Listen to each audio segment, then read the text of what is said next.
I've never liked calling ahead to say when I'm arriving. It's a habit I've had since I was young. I like to see the surprise in my Helen's eyes when she sees me walk through the door early. Her eyes light up and she runs to hug me as if we were two newlyweds, even though we've been together for 42 years. Before I tell you how it all started, I have to ask you a favor. Please, write in the comments where you are watching me from. And don't forget to like this video and subscribe to the channel. Your help is very important. That day, December 21st, I decided to end my shift as a rideshare driver early. Our coastal town was quiet, and I was just thinking about getting home to start preparing for the holidays with my wife. Christmas has always been special for us, even more so now that we are alone most of the time. Ever since Nathan, our only son, married Amber. Leaving already. Arthur? Roger asked me. Another driver who always parks near the terminal.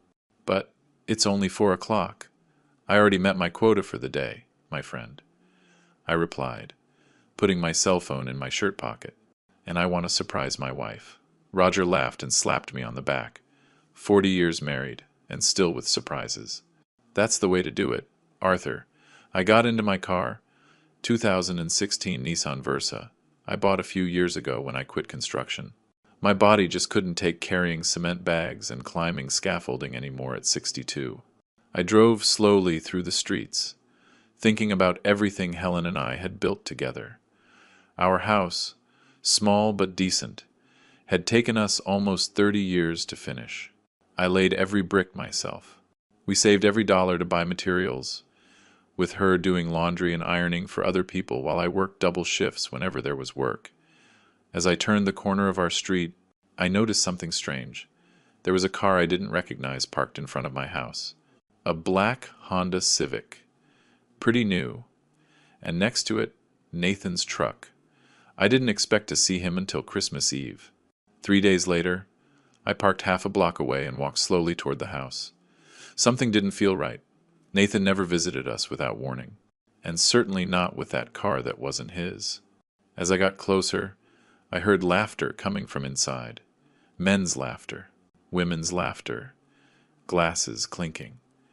But what stopped me dead in my tracks was seeing Helen, sitting alone on the small bench by the entrance, with her head down and her shoulders shaking. My wife was crying. I approached without making a sound, my heart pounding. "My love, what's wrong?" I whispered, crouching in front of her. Helen looked up, surprised and scared at the same time. Her eyes were red and swollen. "Arthur!" she exclaimed in a low voice, quickly wiping away her tears. "I wasn't expecting you so early. What's going on? Why are you crying?" I insisted, taking her hands in mine. They were cold despite the afternoon heat. She glanced nervously toward the half-open door of our house, from which laughter and lively conversations continued to pour. "It's nothing. Just," she began to say, but stopped when we heard our son's voice. "Come on, Mom, don't be like that. It's just one signature," Nathan shouted from inside, with that tone he used when he lost his patience. Mr. Harold and Mrs. Miriam came especially to help us with the papers. Nathan's in-laws, in our house, papers, signatures. A chill ran down my spine. "What papers is he talking about?" I asked Helen, lowering my voice even more. My wife squeezed my hands tightly, and I saw fear in her eyes, a fear I had never seen in her. "They arrived 2 hours ago," she explained, her voice breaking. "Nathan, Amber, and her parents. They brought some beers, started making toasts. I thought it was a normal visit, that they wanted to spend time with us for the holidays. But then, she stopped when we heard footsteps approaching the door. I quickly stood up and moved to one side, partially hidden by the porch column. The door opened completely, and Nathan appeared. At 35, our son looked a lot like me. But there was something in his eyes I never liked, something that became more noticeable when he met Amber and her family. "Mom, stop making this difficult," he said, not noticing my presence. "We just need you to sign the transfer and the power of attorney, and we'll all be calmer. The house will be safe with us, not with you two who are already old." I froze when I heard those words. Transfer? Power of attorney? Our house? What transfer? Nathan? I asked, stepping out from my hiding place. My son was so startled he almost lost his balance. His face went from red to white in a second. Dad, no, I didn't know you were here, he stammered, looking nervously back into the house. How long have you been here? Long enough, I replied, feeling my blood begin to boil. What is this about a transfer and a power of attorney? What are you asking your mother to sign? Before Nathan could answer, Amber appeared behind him, an attractive woman but with a smile that never reached her eyes. Mr. Arthur, what a pleasant surprise, she exclaimed with false joy. We were just talking about you.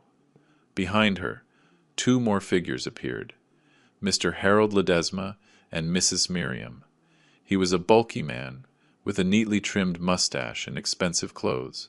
She was a thin woman, with dyed blonde hair, loaded with jewelry that looked too heavy for her neck. Mr. Arthur, a pleasure to see you, said Mr. Harold, extending his hand to me. I didn't take it. Instead, I stared hard at my son. Nathan, I asked you a question. What papers are you asking your mother to sign? My son exchanged a quick glance with his father-in-law before answering. Dad, it's not a big deal. We just wanted to secure the family's future, he said, trying to sound reasonable. With your job as a driver and your age, we're worried you might lose the house if something happens to you. If you put it in our name. In your name? I interrupted, feeling short of breath. This house? The one I built brick by brick with my own hands? The one your mother and I paid for with 40 years of hard work? Mr. Arthur, I think you're misinterpreting the situation, Mr. Harold intervened, with a condescending tone that made me clench my fists. We just want to protect the family assets. My son-in-law and I know influential people who can ensure everything is in order. In order? I repeated, trying to stay calm. This house is already in order. I have the deed. All the papers are up to date. I don't need anyone to protect it. Dad, you're being stubborn, Nathan said, and I noticed he had been drinking from the brightness in his eyes and the slight wobble in his stance. You're not young enough to be driving all day. What will happen when you can't work anymore? How will you keep the house? I felt Helen's hand on my arm, squeezing it gently, silently asking me not to lose my temper. Your mother and I have planned our retirement for years, I replied as calmly as I could. We have our savings, my pension, and the house is completely paid off. We don't need anyone to help us with what's ours. Mr. Arthur. Mrs. Miriam chimed in, with a smile that was meant to be motherly. We just want what's best for everyone. Imagine if you put the house in Nathan and Amber's name. You could continue to live here without worrying about anything. They would take care of everything, the taxes, the maintenance, and you would just have to enjoy your old age in peace, Amber completed, looking at my wife. Mrs. Helen, you understood perfectly just a few minutes ago. Why are you hesitating now? I saw my wife look down, ashamed, and I felt something break inside me. They had been pressuring her, maybe for hours, taking advantage of her being alone. Nobody is signing anything, I said firmly, placing myself between them and my wife. And I'm going to ask you to leave my house right now, Mr. Harold's friendly expression changed to one of barely contained disgust. I think you're making a mistake, Mr. Arthur. We just want to help. If you want to help, I replied, looking him straight in the eye, you can start by respecting our decisions and our property. Nathan took a step toward me, his face flushed with anger or alcohol, or both. Dad, you're ruining everything, he claimed. Mr. Harold can help us. He knows a lot of important people. If the house is in our name, we can even get a loan to expand it, so we can all live better. So that was it. They wanted to use our house, our only asset, as collateral for their business or their debts. Nathan, look at me, I said, controlling my voice. This house is not for sale. It's not for loan, and it's not being put in anyone's name but your mother's and mine. And now, please, you and your guests, leave. There was a tense moment where no one said anything. Then, Mr. Harold let out a short, dry laugh. Let's go. Family? It seems Mr. Arthur needs time to think things over more calmly, he said, gesturing toward the door. We'll talk another day, when he's more receptive. Amber took Nathan by the arm, who was looking at me with a mixture of rage and shame. Dad, you're making a mistake, he told me. We just want to help you. If you want to help us, I replied. Start by respecting your parents and what we've built. The four of them went inside to get their things. I took that moment to speak quietly with Helen. Did they pressure you a lot? Did you sign anything? I asked worriedly. She shook her head. No, but they were so insistent. They told me it was for the best, that we would be protected if something happened to you. Her voice broke. Forgive me, Arthur. For a moment, I almost believed them.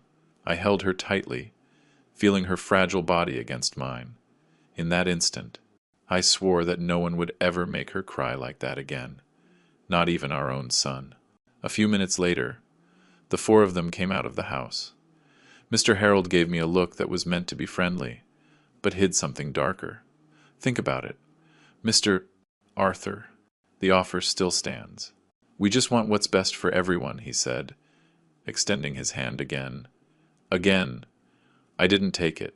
Thank you for your concern, I replied dryly. But my wife and I know perfectly well how to manage our own affairs. When they finally left, Nathan paused for a moment before getting into his truck. Dad, Mom, I'm sorry if I made you feel bad, he said. But he didn't sound truly sorry. I was just thinking about everyone's future. Nathan. Son, I said, suddenly feeling tired. Your mother and I decide our future, and I hope you never try something like this again. He nodded, but I saw in his eyes that this wasn't over. As I watched them drive away, a sense of unease settled in my chest. Something told me this was just the first battle of a war I hadn't asked for, but that I was willing to fight to the end. Helen took my hand, and we went into our house together. On the kitchen table were the half-finished beer bottles, and some papers that I hadn't seen clearly. I picked them up, and my heart skipped a beat. They were drafts of a power of attorney and a property transfer, already on a notary's letterhead. They had this all planned, I murmured, showing the papers to my wife. She looked at them in horror and then hugged me tightly. Arthur, I'm scared, she confessed. The way they talk to us, as if we were two useless old people who can't decide for ourselves anymore. I held her and kissed her forehead, but my mind was already working. I needed to act fast to protect what had cost us so much to build. I needed a plan. Don't worry. My love, I said with a confidence I didn't fully feel. I won't let anyone take what's ours. I promise you. As I held her, I looked around our small living room. Every corner of this house held a story, a memory, a piece of our lives. And I suddenly understood that what was at stake was much more than just walls and a roof. It was our dignity, our life's work, our right to decide what belonged to us. That night, while Helen slept uneasily beside me, I lay awake planning my next steps. I didn't know exactly what Nathan and the Ledesmas had in mind, but I was sure they wouldn't give up so easily. And neither would I. I remembered an old friend, Captain Arriaga, who now worked for the city police. And I also thought of Jessica Castaneda, a young lawyer who had helped a fellow driver with a similar problem. I would contact them first thing in the morning. This war was just beginning, and I had no intention of losing it. I barely slept that night. While Helen breathed restlessly beside me, my head wouldn't stop spinning, replaying what had happened over and over. The image of my son toasting with his in-laws while my wife cried outside burned inside me like acid. I got up before dawn and made coffee. With the hot cup in my hands, sitting at our small kitchen table, I picked up my cell phone and called Roger. Arthur? He answered, his voice sleepy. What's wrong? It's barely 5. I need a favor. My friend, can you cover for me today? I have to take care of some urgent business. Of course. Arthur, he said after a brief silence. Is everything okay with Mrs. Helen? I'll tell you later, I replied, not wanting to go into detail. I owe you one, Roger. After hanging up, I felt Helen's hands on my shoulders. I hadn't heard her get up. "Where are you going so early?" she asked, pouring herself some coffee. "To make sure no one takes what's ours," I replied, taking her hand. "Trust me, my love." Helen looked at me intently, with those eyes that, after 42 years, still made me feel like she could read my every thought. "Be careful, Arthur," she said finally. "I know that look of yours." I smiled at her, though inside I felt a mix of anger and determination I hadn't felt in many years. "I'm always careful," I assured her, getting up to give her a kiss. "But this time, I'm not going to stand by and do nothing." My first stop was the municipal police station. The building, a single story with peeling paint, was just beginning to show signs of life when I arrived. A couple of young officers were getting off their shift, their eyes red from the night watch. "Mr. Arthur?" I heard a familiar voice behind me. I turned around and there was Captain Arriaga. We had grown up together in the same neighborhood, though our paths diverged when he entered the police academy and I went into construction. Life brought us back together years later, when our kids were in the same school. "Martin, good to see you," I said, shaking his hand. "What brings you here so early?" he asked, motioning toward his office. "Come on in. I just made coffee." Once inside, I told him everything that had happened the day before. His face hardened as my story unfolded. "I know the Ledesmas," he said finally, leaning back in his chair. "Mr. Harold acts like a big-shot businessman, but he has a reputation for taking advantage of people. And what you're telling me about Nathan," he paused. "Sorry to say it, Arthur, but your son has always looked for the easy way out." I wasn't offended. Martin was just telling the truth. What can I do? "Martin? I'm afraid they'll come back and pressure Helen when I'm not here."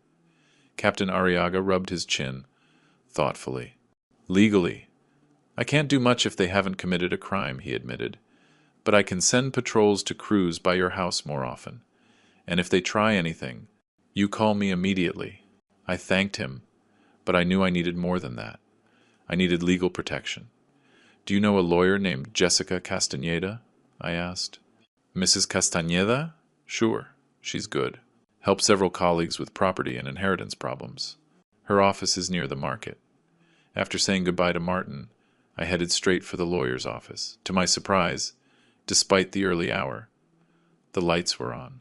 I knocked on the frosted glass door, and a young voice invited me in. Jessica Castañeda turned out to be a much younger woman than I expected, probably in her 30s. She wore a simple but formal suit, and her black hair was pulled back in a tight bun.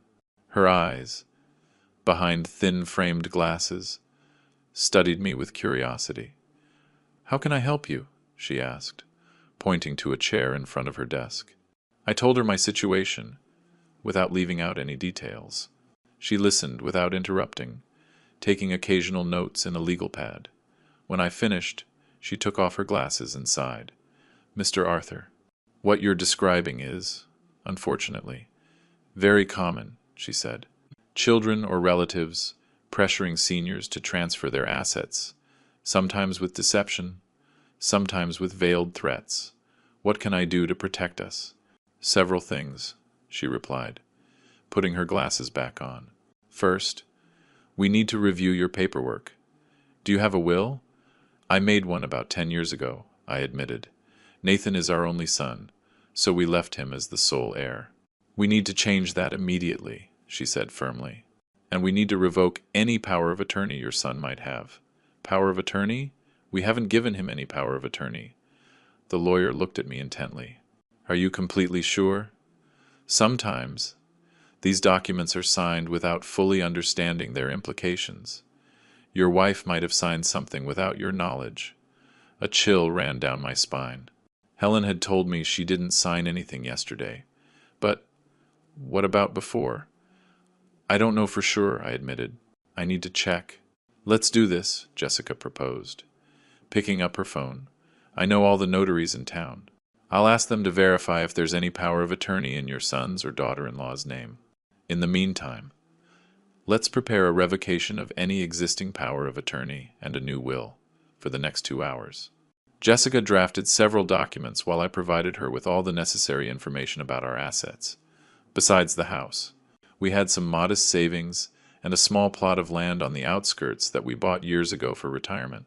Mr. Arthur, I recommend putting the house in a trust, she told me as she finished typing. It's a legal structure that will protect the property even after you're gone, ensuring your wife can continue to live there for life. And after that, you can establish who inherits, under what conditions, or even donate it to a cause you both value. The important thing is that no one can pressure you to transfer it now. The phone rang, interrupting us. Jessica answered, and her expression turned serious as she listened. When she hung up, she looked at me gravely. We have a problem. Mr. Arthur, according to Mr. Lopez, the notary, a general power of attorney was registered 6 months ago in favor of your son Nathan, signed by Mrs. Helen. I felt the floor move beneath my feet. That's impossible, I protested. Helen would never do that without consulting me. The notary says the signature looks authentic. But, she paused. Mr. Arthur, does your wife sign all her own documents? Or do you sometimes sign for her? The question caught me off guard, but I understood its implication. Sometimes I sign for her. Yes, I admitted. Routine documents. When she's busy or not feeling well. We have very similar signatures. Jessica nodded, as if confirming a suspicion. Is it possible someone forged her signature? Or that they had her sign something making her believe it was another document? She said. In any case, we are going to revoke that power of attorney immediately and file a complaint for possible forgery. We spent the rest of the morning going from one notary's office to another, formalizing the revocation of the power of attorney and establishing the trust for our house.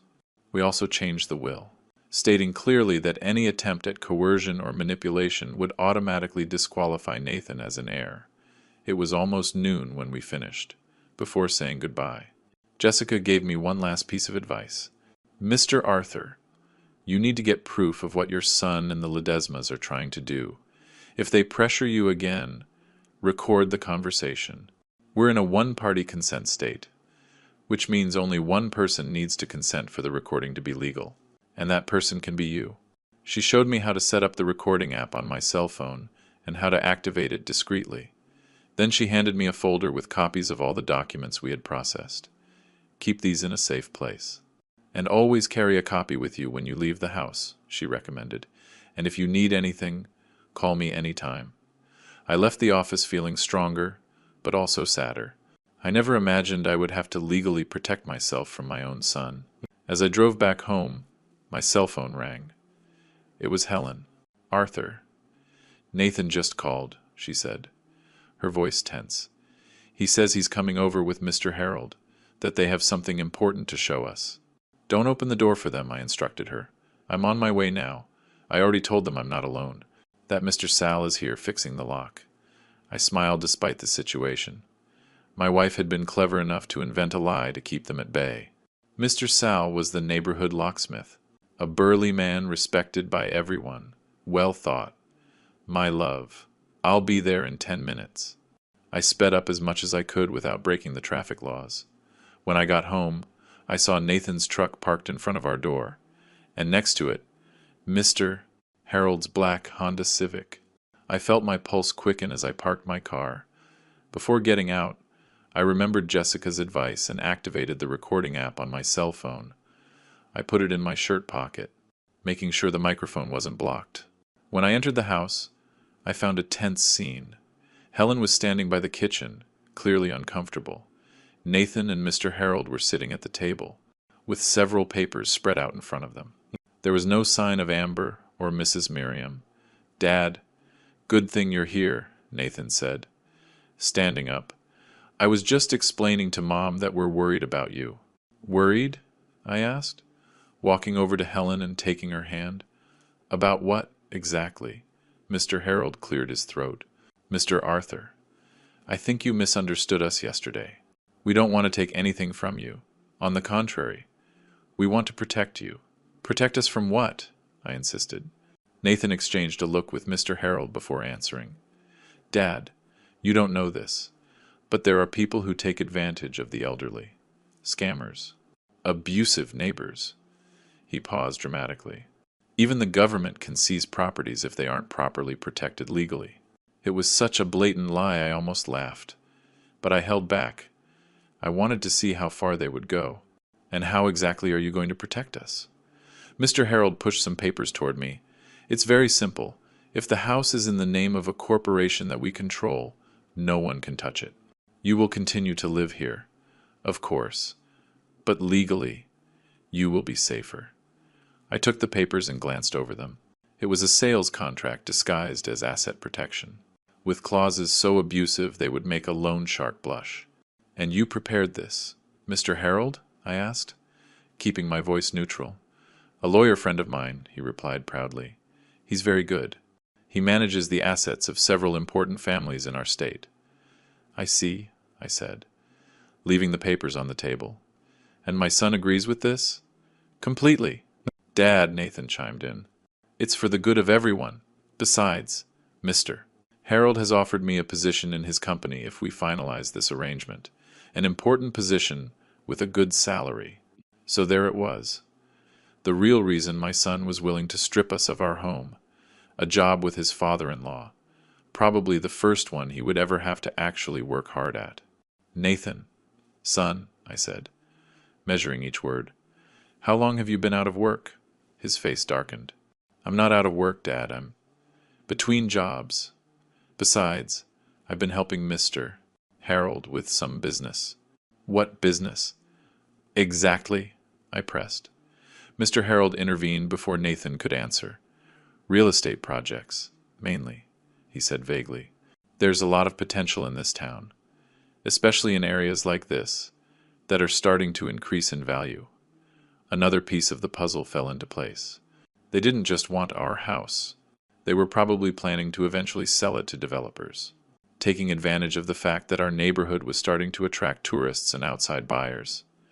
I understand perfectly, I said, surprising them with my conciliatory tone. You're right.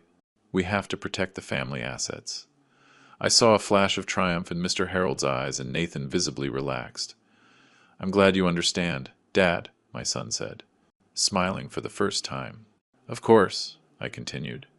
In fact, I just came from doing exactly that, legally protecting what's ours.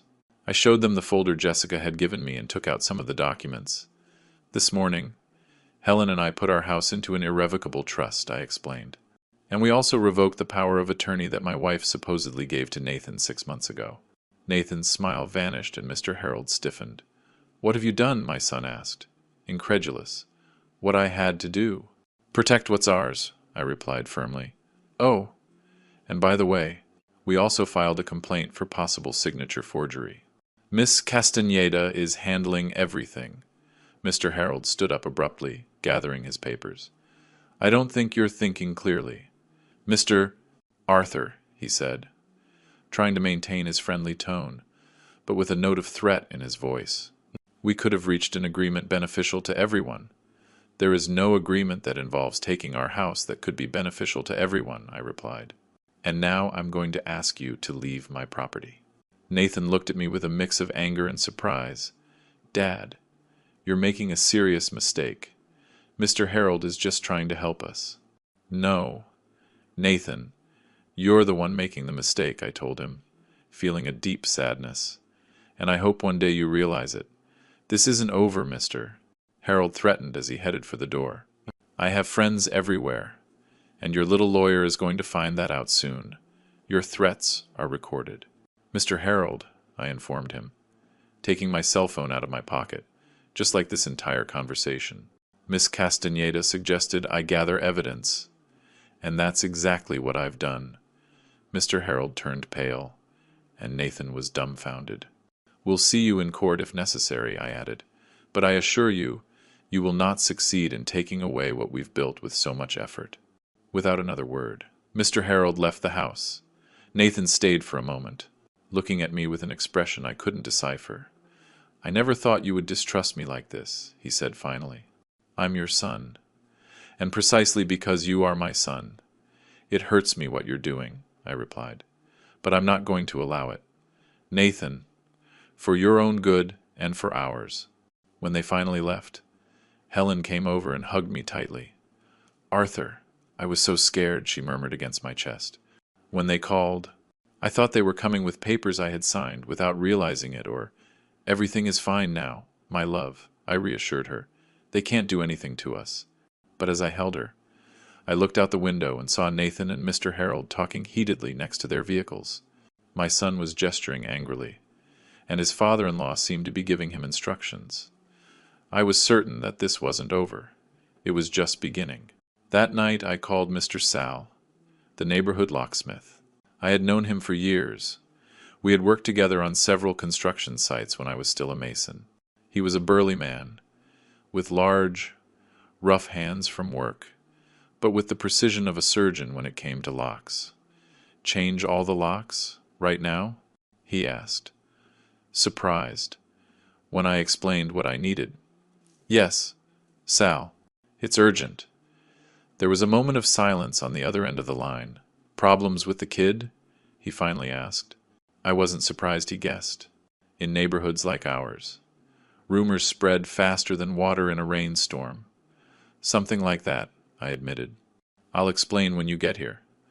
An hour later, Mr. Sal was at our door with his toolbox.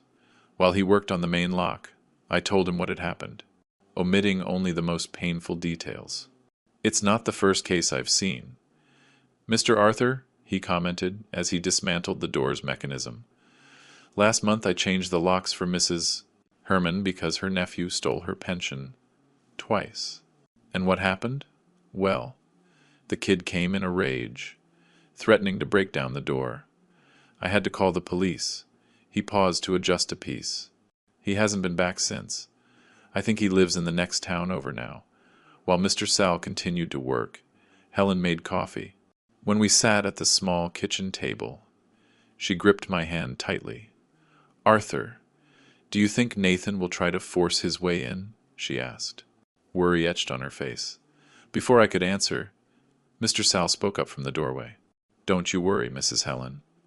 These new locks are impossible to force, and besides," he pulled what looked like small, lighter-sized cameras from his pocket. "I'm going to install these at the entrance and in the backyard. They're security cameras that connect to your cell phone. If anyone tries to get in, it sends you an alert." "Where did you get those, Sal?" I asked, surprised. "A buddy of mine imports them. They're good and not too expensive." "I'll leave them as part of the job," I accepted gratefully. Any extra security measure was welcome. Mr. Sal finished around 10 at night. Before leaving, he handed me 3 new sets of keys, one for each of you, and keep the third one well hidden, just in case, he recommended. "And, Mr. Arthur, if you need anything else, anything at all, just call me." I paid him what we agreed on, plus extra for the urgency and the cameras. When he left, Helen and I sat in the living room, each lost in our own thoughts. "Do you really think Nathan would try to enter without permission?" my wife finally asked, her voice breaking. I sighed deeply. It pained me to even consider the possibility. But after what I had seen, I could no longer trust our son. "I don't know, my love," I answered honestly, "but it's better to be safe." That night, while Helen slept restlessly beside me, I reviewed the recording I had made of the conversation with Nathan and Mr. Harold over and over. I emailed it to Jessica Castaneda, and also saved it to the cloud, just as she had taught me. The next day, I decided to go to work as usual. We needed to maintain our routine so as not to arouse more suspicion. Besides, I needed the money. If life had taught me anything, it was that legal battles, even just ones, always cost money. It was a quiet day at work. I picked up several tourists from the airport, took a family to the main beach, and ended the day with a long trip to the next town over. By the time I got back to our town, it was already getting dark. As I approached home, I noticed something strange. There were 2 vehicles I didn't recognize parked nearby. They were neither Nathan's truck nor Mr. Harold's Honda Civic, but a white Volkswagen and a red Jeep. A chill ran down my spine. I parked half a block away and approached cautiously. Just then, my phone vibrated. It was a notification from the cameras Mr. Sal had installed. There was movement at the front door. I opened the app and what I saw froze my blood. Amber, Nathan's wife, was at our door, banging insistently. Next to her were a man and a woman I didn't recognize. The woman was carrying a briefcase that looked like it held documents. I quickly called home. Helen answered on the second ring. "Arthur? Where are you?" she asked, her voice anxious. "I'm near the house. I see Amber is at the door with more people." "Who are they?" "She says it's a social worker and a doctor, that they're here to evaluate her voice broke, our mental capacity to handle our affairs. She says Nathan is worried about us." Rage washed over me. So that was their new strategy. Try to declare us incompetent. Don't open the door for them. No matter what, I told her firmly. And call Miss Castañeda right now. The number is in the notebook by the phone. Tell her exactly what's happening. I already did. Arthur. She told me not to let them in and that she's on her way. I smiled despite the situation. My Helen had always been quicker and smarter than people assumed. Well done, my love. I'm going to call Captain Arriaga, too. I'll be there in 5 minutes. I hung up and immediately dialed Martin's number. To my relief, he answered right away. Arthur, is everything okay? Martin, there are people at my house trying to force their way in. They claim to be a social worker and a doctor. But they don't have an appointment, and we didn't call them. I think my son is behind this. I'm on my way right now, he said without hesitation. Don't do anything until I get there. But I couldn't just wait. I moved closer, close enough to see what was happening, staying hidden behind a tree on the corner. Amber was still banging on the door, harder each time. Mrs. Helen, we know you're in there, she shouted. We just want to help you. If you don't open up, we'll have to call the authorities. It was then I noticed the man was filming everything with his cell phone. They were creating evidence that we weren't cooperating, probably to use against us later. I couldn't hold back any longer. I stepped out from my hiding place and approached with firm steps. Can someone tell me what you're doing on my property? I asked, my voice loud and clear. The three of them turned, surprised. Amber recovered quickly and put on her best fake smile. Mr. Arthur, good thing you're here. I'd like you to meet Miss Monica Vega, a social worker, and Dr. Ramirez. They're here to do a routine evaluation. Routine evaluation? I repeated, incredulous. Ordered by whom? Because neither my wife nor I have requested such a thing. The supposed social worker took a step forward. She was a woman in her 40s, with a formal suit and a serious expression that seemed rehearsed. Mr. Arthur, your son Nathan has expressed concern for your well-being. As part of the protocol, we must conduct an evaluation to ensure that. What government agency are you from? I interrupted, noticing she wasn't wearing any visible identification. The woman seemed taken aback for a moment. We work with a private assistance program, she replied vaguely. Your son hired us to. Then you have no legal authority to be here, I concluded. I'm going to ask you to leave my property immediately. The supposed doctor intervened then. Mr. Arthur, we understand your concern, but it's for your own good. We just want to verify that both you and your wife are in a condition to manage your affairs. It's standard procedure for people your age. Indignation was consuming me, but I forced myself to stay calm. I didn't want to give them material they could use against me. Doctor, what did you say your name was? I asked. Ramirez. Dr. Philip Ramirez, he replied, though I detected some uncertainty in his voice. And your medical license, Dr. Ramirez. I'd like to see it, if you don't mind. The man became visibly nervous. I have it in the car. I could. That won't be necessary, a firm voice interrupted from behind me. I turned to see Jessica Castañeda approaching with purpose, followed closely by Captain Arriaga and another police officer. Miss Vega, Dr. Ramirez, Jessica said, in a tone that made it clear she knew their identities. I'm afraid you are committing several crimes, including impersonating public officials and harassment. The fake social worker lost all her composure. We were just. Save the explanations, Jessica cut her off. You can give them at the station when you present your professional credentials. Which, By the way, I highly doubt you have. Captain Arriaga approached the three visitors. I'm going to need you to accompany me to verify your identities, he said with authority. And I'm going to have to temporarily confiscate that phone you were recording with without consent. Amber looked like she was about to protest, but something in Martin's expression made her change her mind. The three of them followed the officers to the patrol car parked on the corner. Jessica walked over to me. Mr. Arthur, this is exactly what I warned you about. They are looking for any way to declare you incompetent to manage your assets. Who are those people? Really? I asked, watching the three get into the patrol car. The woman works for a law firm known for shady inheritance cases. The man, I'm not sure, but I doubt he's a doctor. And as for your daughter-in-law, she knows exactly what she's doing. I completed. Jessica nodded gravely. Mr. Arthur, this is going to escalate. We have to get ahead of their next moves. We went into the house, where Helen was waiting for us, visibly shaken but firm. After making sure she was okay, we sat in the living room to discuss the next steps. What they tried today is just the beginning, Jessica explained. They will surely try again, maybe with real officials next time.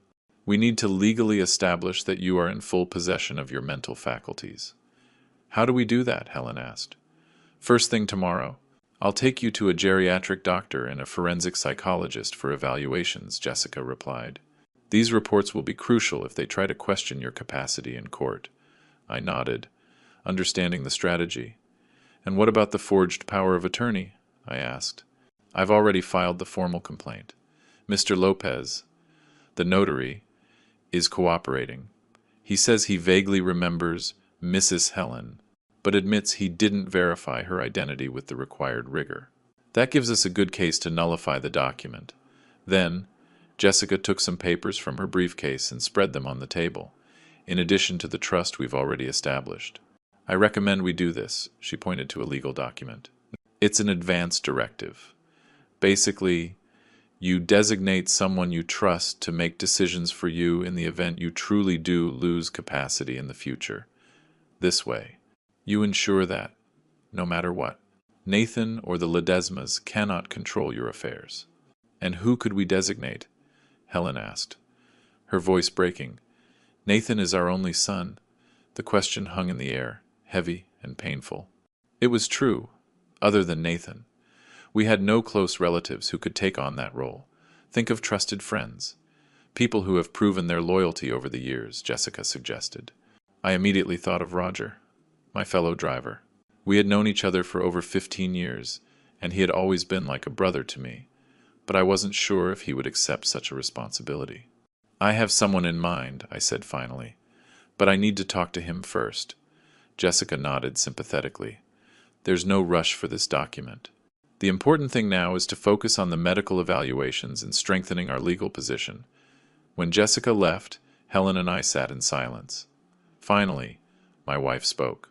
Arthur, I never thought it would come to this, she said, with tears in her eyes. Legally protecting ourselves from our own son. I held her tightly, feeling her pain as if it were my own, because it was. Me neither, my love, I admitted. But we have no choice. Nathan has made his decision, and we have to protect ourselves. How did we get here? She wondered aloud. We raised him as best we could. We gave him values and education. It's not your fault or mine, I assured her, though deep down I wondered if we had failed somewhere. Nathan chose his path when he met the Ledesmas. They changed him. Or maybe they just brought something to the surface that was already there, Helen murmured. I had no answer for that. I could only hold her tighter as the evening shadows lengthened in our small living room. The next day, just as Jessica had planned, we went to see the geriatrician and the forensic psychologist. Both professionals were thorough in their evaluations, asking us questions about our daily lives, our finances, our memory, and our ability to make decisions. To my relief, both concluded that we were in perfect mental condition to manage our affairs. It's clear that you are both not only lucid, but perfectly capable of understanding complex situations and making informed decisions, the psychologist, a kind-looking older man, told us. I will include that in my report. On the way home, I stopped at the spot where we rideshare drivers used to gather between trips. I needed to talk to Roger. I found him drinking coffee, leaning against his car, waiting for a new ride request. "Arthur," he greeted me with a smile. "How's everything going? Did you resolve your issue?" "More or less," I replied, sitting next to him on a cement bench.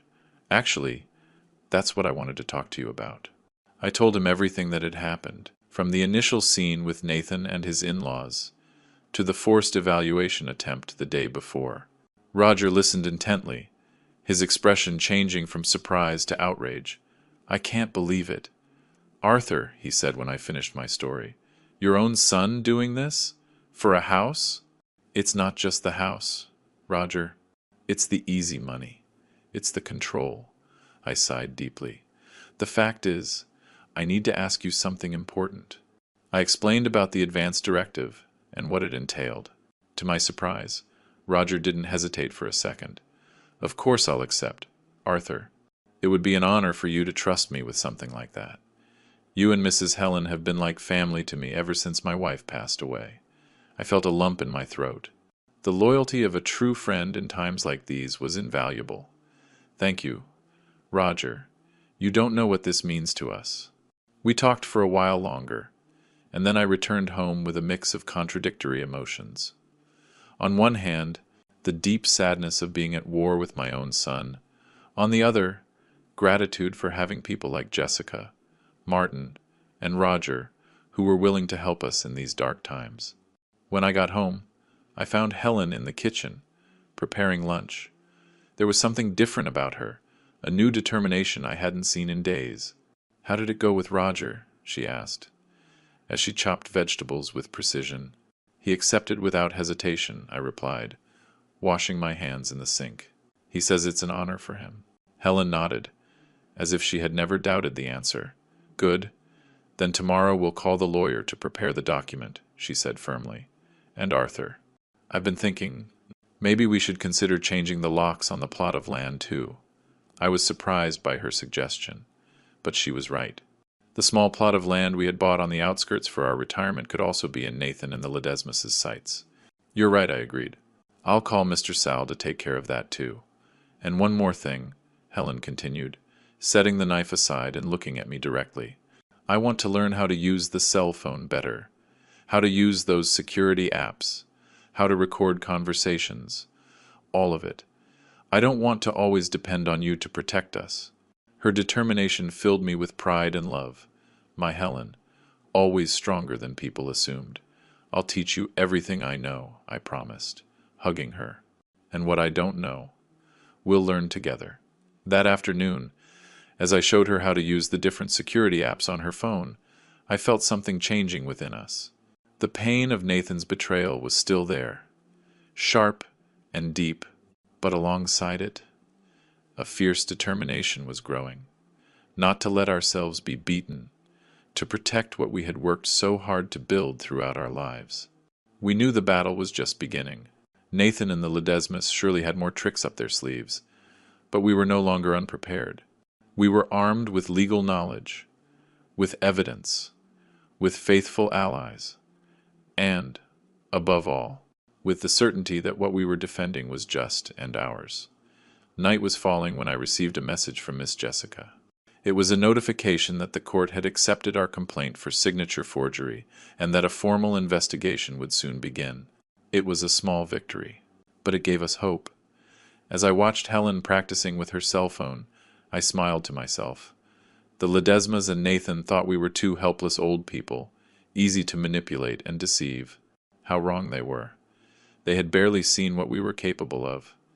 The following weeks passed in a tense calm. We heard nothing from Nathan or the Ledesmas, which, far from reassuring us, kept us in a constant state of alert. As Captain Arriaga told me, when your enemy is quiet, that's when you should be most worried. We continued with our daily routine. I left early for work, picking up passengers at the airport or taking tourists to the beaches. Helen continued with her usual activities. But now she always carried her cell phone with her, recording any suspicious interaction, just as I had taught her. One afternoon, While waiting for passengers at the airport, I received a call from Jessica Castañeda. "Mr. Arthur, we have news," she said, getting straight to the point. "The notary, Mr. Lopez, has formally admitted that the signature on the power of attorney was not properly verified. Furthermore, we've gotten a handwriting expert to confirm that it does not match Mrs. Helen's authentic signature." I felt immense relief wash over me. "So, the power of attorney is definitively nullified?" "Exactly. And there's more," Jessica continued. "The forgery complaint is moving forward.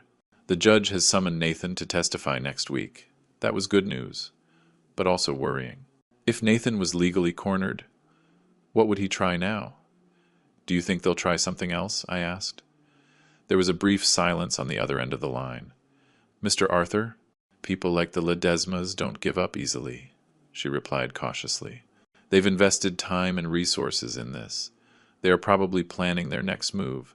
After hanging up, I called Helen to tell her the news. To my surprise, she didn't answer. That wasn't like her, especially now that she was so vigilant with her phone. I called again. Nothing. A feeling of alarm began to grow inside me. I canceled the ride I was waiting for and drove at full speed toward home.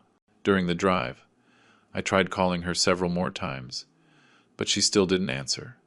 I also called Mr. Sal, Roger, even Captain Arriaga, but none of them had seen Helen that day.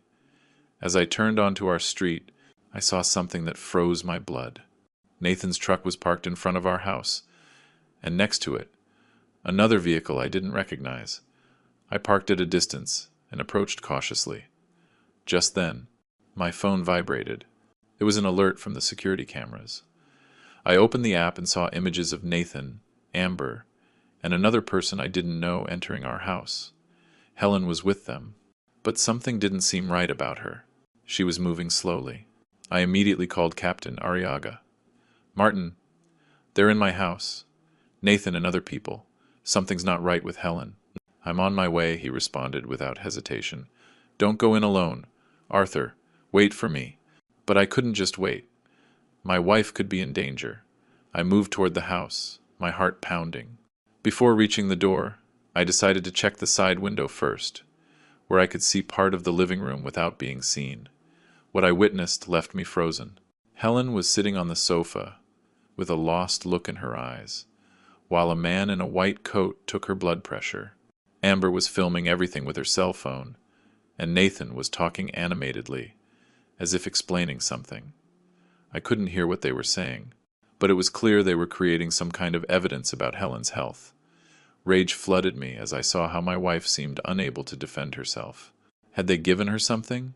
Was she medicated against her will? I couldn't wait any longer. I took my cell phone, activated the video recording, and headed for the front door. To my surprise, it wasn't locked. I entered quietly. "As you can see," Nathan was saying to the camera Amber was holding, "my mother is in no condition to make important decisions. She needs constant supervision and—" "What the hell is going on in here?" I interrupted, my voice shaking with fury. The three of them spun around, surprised by my entrance. The man in the white coat turned pale and moved away from Helen. My wife, upon seeing me, tried to stand up, but seemed disoriented. "Dad," Nathan said, quickly recovering from the surprise. "We weren't expecting you so early. We're doing a medical evaluation on Mom. She's been very confused lately." "Confused?" I repeated, approaching Helen and taking her hand. It was cold and trembling slightly. "What have you done to her?" "Nothing." Mr. Arthur, the man in the white coat, intervened, visibly nervous. "I just gave her a mild sedative to calm her anxiety. She was very agitated when we arrived." "A sedative? Without her consent?" My voice rose dangerously. "And who are you? A real doctor this time?" The man stammered something unintelligible, while Amber continued to film the entire scene. "Turn off that camera," I ordered her. "What you are doing is illegal." "It's for everyone's protection," she replied, without stopping the recording, "to document Mrs. Helen's condition." At that moment, Helen spoke, her voice weak but clear. "They tricked me. Arthur," she said, squeezing my hand. They said they were bringing news about you, that you had been in an accident. When I opened the door, they forced me to take some pills. Rage blinded me for an instant. I advanced on Nathan, who instinctively recoiled.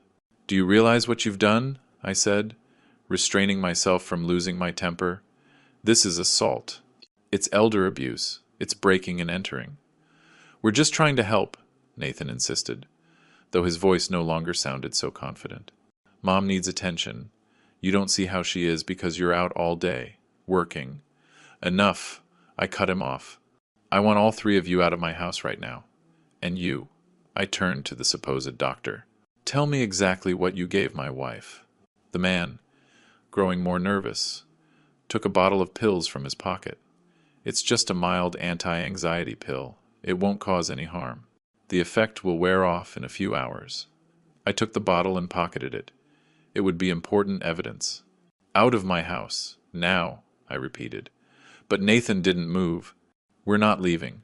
We're going to wait for the competent authorities to arrive to assess the situation." "What authorities?" I asked, feeling a chill. "We called social services before we came," he explained with a triumphant smile. "We explained our concern about the mental state of you two. They should be here any minute." So that was their play. Create a crisis situation so the authorities would find them helping supposedly incapacitated parents.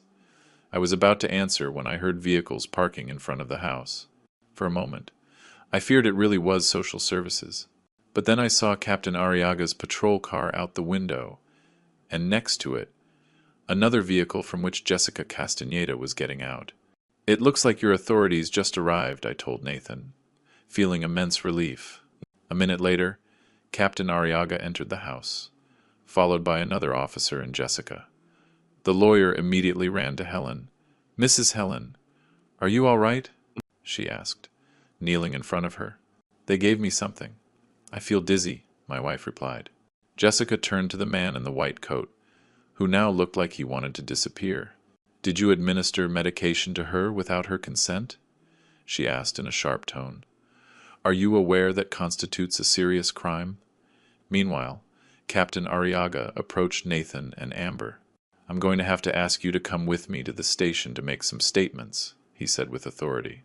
"There are several potential crimes here: breaking and entering, administering substances without consent, impersonating an authority." "We haven't impersonated anyone," Amber protested. "We're just helping elderly people who clearly can't take care of themselves." "Elderly people who can't take care of themselves?" Jessica repeated, standing up. "I have medical and psychological reports in my briefcase from 2 weeks ago certifying that both Mr. Arthur and Mrs. Helen are in perfect mental condition. Reports prepared by accredited professionals." "Not by." She looked disdainfully at the man in the white coat. "Unidentified individuals who drug people against their will." The fake doctor, seeing the situation getting worse for them, decided to confess. "I didn't want to be part of this," he said, his voice trembling. "They paid me to play this part, to pretend I was a doctor and say the lady was confused." "I'm not a doctor. I'm an actor. I work in local commercials." Nathan looked at him with fury. "Shut up, you idiot," he shouted. But it was too late. The man, scared, kept talking. "They gave me a script. They told me exactly what to say, what to do. They promised me there would be no legal consequences, that it was just a family intervention." Captain Arriaga took out his handcuffs. "All of you are coming with me to make a statement. Then we'll decide on the charges." It was then that Nathan, seeing himself cornered, completely changed his attitude. His face transformed, showing a desperation I had never seen in him. "Dad, please," he pleaded, approaching me. "You have to understand. Mr. Harold got me into this. He told me if we didn't get the house, he would fire me, take everything from me. I owe him a lot of money. Dad, I'm desperate." I looked at him with a mixture of sadness and disappointment. "And your solution was to try and take away the only thing we have? To drug your mother? To try and declare us incompetent? I didn't think it would go this far," he said, with tears in his eyes. "Mr. Harold kept pressuring me. He said if I didn't get the house, he would make my life impossible, that he knows people." that he can ruin me. Nathan, Captain Arriaga interrupted him. You can declare all of that formally at the station. Let's go. I watched as they handcuffed my son and led him out of the house, along with Amber and the fake doctor. I never imagined it would come to this. Jessica stayed with us while a real doctor, called by Captain Arriaga, examined Helen. Fortunately, the sedative they had given her was relatively harmless, and the effects were beginning to wear off. Mr. Arthur, Jessica said to me as we waited in the kitchen, the situation has become very complicated for Nathan and the Ledesmas. This goes beyond a family dispute over property. They have committed serious crimes. I nodded, feeling an enormous weight on my shoulders. What will happen now? It depends partly on you, she replied. You can press formal charges for all the crimes committed, which would likely result in prison sentences, especially for Nathan and the Ledesmas, who orchestrated all of this. The thought of seeing my son in prison, as furious as I was with him, broke my soul. And if we don't press charges? Jessica looked at me with understanding. That's also an option. But I'm afraid that if there are no serious consequences, they might try again in the future. People like the Ledesmas don't stop easily. I spent a sleepless night, sitting by the bed where Helen slept, now fully recovered from the sedative. As I watched her breathe peacefully, I reflected on everything that had happened and what we should do. The next morning, after breakfast and a long talk with Helen, we made a decision. We called Jessica and asked her to accompany us to the station. Captain Arriaga was waiting for us there, and he informed us that Nathan, Amber, and the fake doctor were still in custody. The Ledesmas had been located and questioned, but were free for the time being. We've decided how to proceed, I told Martin and Jessica when we sat down in his office. We don't want Nathan to go to prison. Jessica nodded sympathetically. I understand your feelings, Mr. Arthur. But, however, I interrupted her. We don't want this to go without consequences either. I want Nathan to understand the gravity of what he did, to learn his lesson. What exactly are you proposing? The captain asked. Helen took my hand and looked at me, giving me the strength to continue. We want to make a deal, I explained. Nathan must completely distance himself from the Ledesmas, divorce Amber, if necessary, get an honest job, and support himself. And as long as he demonstrates that he is changing, that he is taking responsibility for his life, we will not press charges for what happened yesterday. And the Ledesmas? Jessica asked. We do want to proceed legally against them, Helen affirmed firmly. They are the real culprits in all of this. They manipulated our son. They pressured him. They turned him into what he is now. Jessica and Captain Arriaga exchanged glances. I can arrange a meeting with the DA's office, Jessica said finally. But we will need Nathan to cooperate, to testify against the Ledesmas. Without his testimony, it will be difficult to prosecute them effectively. I'll talk to him, I said. I'll explain the situation. An hour later, I was sitting across from Nathan in a small room at the station. He looked haggard, with deep dark circles under his eyes and an expression of total defeat. Dad, he began as soon as he saw me. Listen to me carefully. Nathan, I interrupted, your mother and I have decided not to press charges against you, under certain conditions. I explained in detail what we had agreed upon. His separation from the Ledesmas, the need to find an honest job, to support himself. And most importantly, I added, we need you to testify, to tell everything you know about the Ledesmas, about how they pressured you, about their plans for our house. Everything. Nathan looked at me with a mixture of surprise and relief. I'm not going to jail? No. If you meet these conditions, I replied. But understand something. Nathan, this is your last chance. If you ever try anything like this again, if you betray us again, there will be no more mercy. I watched as tears began to run down his face. I'm so sorry. Dad, he said, his voice breaking. I got carried away. Mr. Harold promised me so much. An important job, money, recognition, everything I always wanted without really having to work for it. That's the root of the problem. Son, I said, feeling a mixture of sadness and compassion. You've always looked for the easy way out, but life doesn't work that way. What's gained without effort isn't valued. He nodded slowly, as if he finally understood. I'll testify. I'll tell them everything, he promised. I'll tell them how it was Mr. Harold who planned everything from the beginning, how he pressured me, how they forged Mom's signature.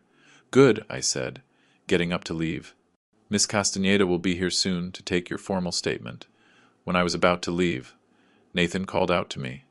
Dad, he said, his voice trembling, do you think you and Mom will ever be able to forgive me? I stopped at the door, without turning to look at him. Forgiveness is earned, Nathan, with actions, not with words, I replied. Show us you've changed. Then we'll talk about forgiveness. The following weeks were intense. With Nathan's testimony and the evidence we had gathered, the DA's office was able to prosecute the Ledesmas for multiple crimes: forgery of documents, attempted fraud, coercion, accessory to administering substances without consent, among others. Nathan, just as he had promised, completely distanced himself from them. He moved into a small apartment on the other side of town and, with Roger's help, got a job as an administrative assistant at the transport cooperative. Amber, seeing her husband testify against her parents, immediately filed for divorce and returned to her family's home. The rumors were that Mr. Harold had lost several important contracts after his reputation was tarnished by the court case. Helen and I continued with our lives, more united than ever after this ordeal. The house, now protected by the trust we had established, continued to be our refuge, the symbol of a lifetime of honest work and sacrifice. Months passed before we agreed to see Nathan again. It was a brief, awkward meeting in a neutral coffee shop. He told us about his job, about how he was learning to stand on his own 2 feet for the first time in his adult life. It's not easy, he admitted, but I feel like I'm finally doing the right thing. There was no big, emotional reconciliation, no movie-like hugs, just a tentative, fragile beginning of rebuilding. The road to forgiveness would be long and difficult. Over time, the visits became more frequent. Nathan never lived with us again. He never fully regained our trust, but little by little, he began to show, with actions, not words, that he had learned his lesson, that he understood that an inheritance is not a right, but something earned with years of character and action. As for the Ledesmas, justice ran its course. They didn't receive prison sentences, but they did get substantial fines and legal restrictions that significantly limited their business activities. One afternoon, while Helen and I were drinking coffee on our small porch, watching the sunset over our town, she took my hand and looked at me with those eyes that, after more than 4 decades together, were still my anchor and my north. You know, Arthur, sometimes I think all this had to happen, she said. Maybe Nathan needed to hit rock bottom to find his way. Maybe, I replied, gently squeezing her hand. I just regret that we had to suffer so much in the process. Suffering builds character, she said, with that quiet wisdom that always defined her. The important thing is that in the end, we all learned something. Nathan learned about consequences and responsibility, and we learned that we are stronger than we thought. I completed. She nodded, resting her head on my shoulder, and that what we built together, no one can take away from us, not even our own sun. The sun was setting on the horizon, painting the sky orange and purple.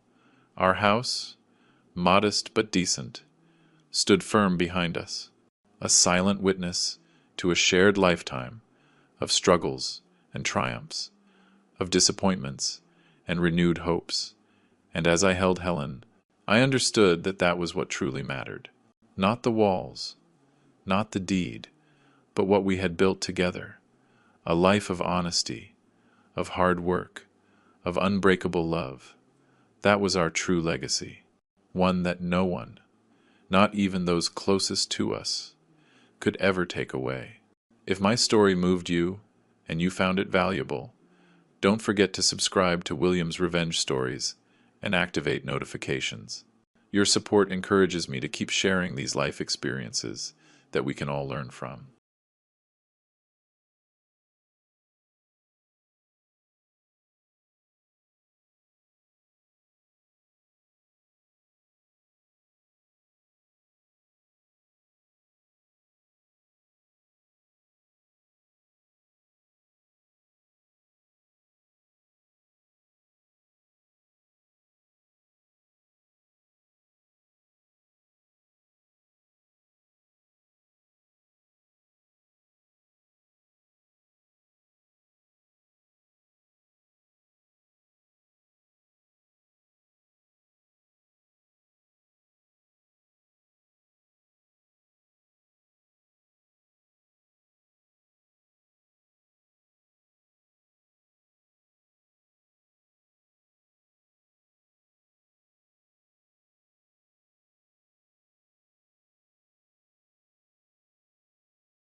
Say a poor girl sells her music box to a young billionaire to save her sick mother. But when he opens it and sees the photo inside, he begins to cry uncontrollably. The snow fell slowly outside the window when Emma woke up. 5 years old, and with responsibilities bigger than many adults, she slipped out of bed without a sound. The tiny apartment was much too quiet. She knew what that meant. Her mother hadn't slept well again. "Mum," Emma whispered, poking her head into Sarah's bedroom. Sarah lay there, paler than the cheap sheets. She opened her eyes slowly and forced a smile. "Good morning, my love," she said in a weak voice. "Did you sleep well?" Emma nodded, even though it wasn't true. The nightmares had returned, the ones where she was alone in the world. She climbed onto the bed and snuggled beside her mother, feeling the faint warmth that came from her.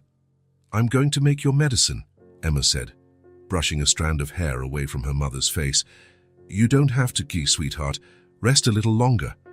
But Emma was already on her feet. She knew the routine better than her own breathing. Warm water, white and pink pills, light meals Sarah rarely managed to eat. The money would run out in 3 days. The medicine in 2.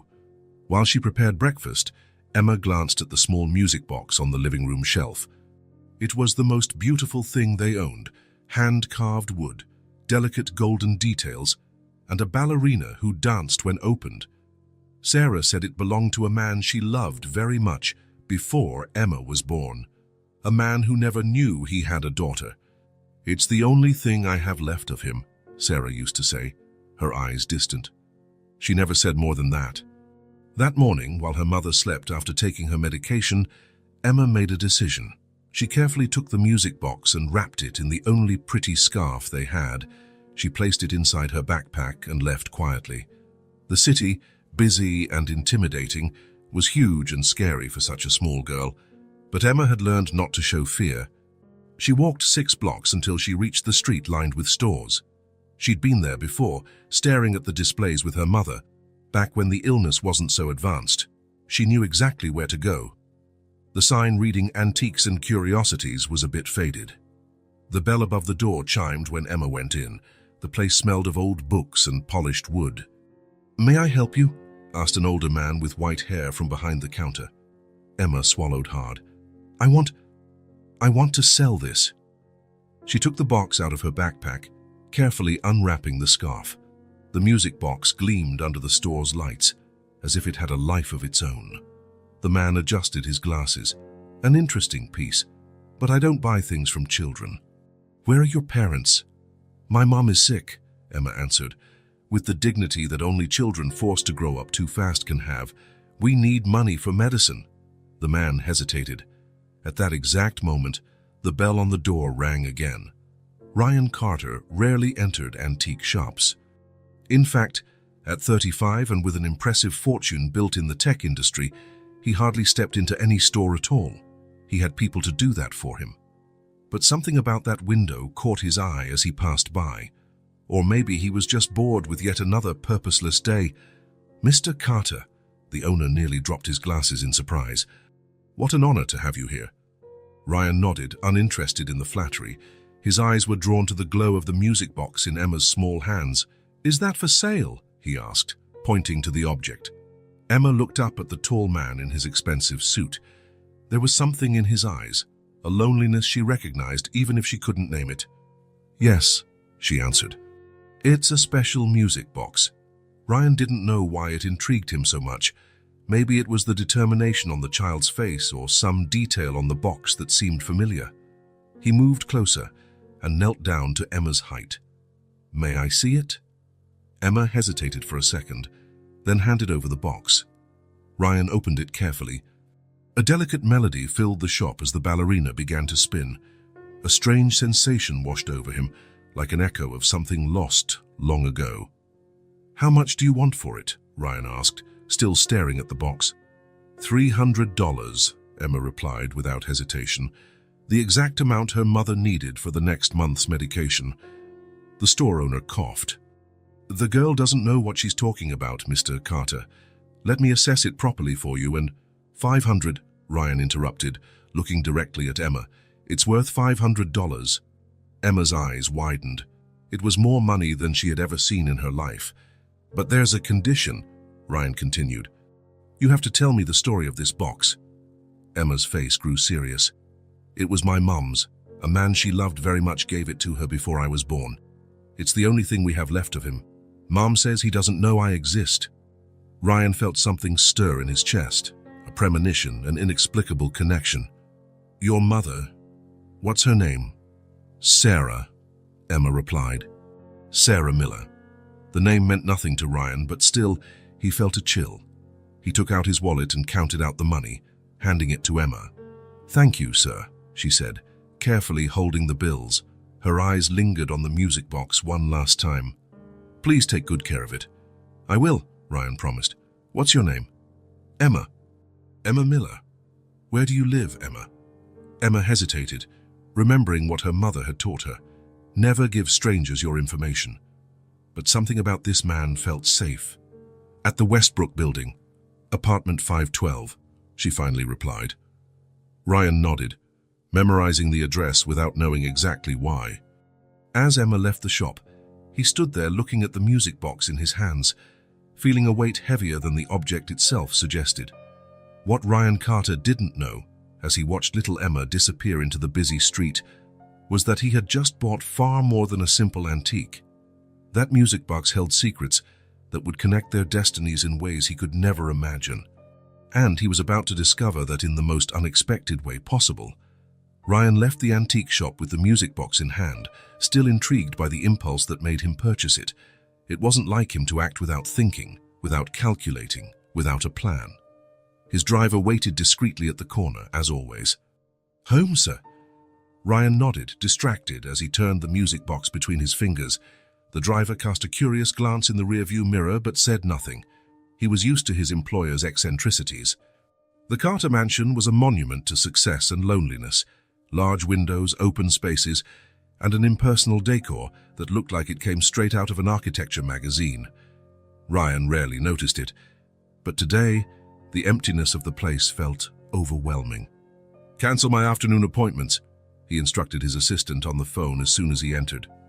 He didn't wait for an answer before hanging up. In the silence of his office, Ryan placed the box on his desk and stared at it for a few minutes. What was it about this simple object that intrigued him so much? Why had he paid $500 for something probably worth far less? And why couldn't he stop thinking about little Emma and her sick mother? Carefully, he opened the lid. The gentle melody filled the room as the ballerina spun gracefully. It was a tune that felt familiar, though he couldn't place where he'd heard it before. Ryan turned the box in his hands, inspecting it more closely. That's when he noticed a slight irregularity in the wooden base. He pressed it lightly, and part of the bottom came loose, a secret compartment. Inside, folded neatly, there was a photograph. Ryan removed it carefully. It was an old picture, about 25 years old, judging by the quality and the clothes. A young couple smiled at the camera, embracing in front of a lake. The woman was beautiful, with long hair and a radiant smile. And the man... Ryan's heart skipped a beat as tears began to fall. "Dad?" There was no doubt. The young man in the photo was Richard Carter, his father, some 30 years younger, but unmistakable. The same strong jaw, the same eyes, even the same way of smiling. But Ryan had never seen this woman before.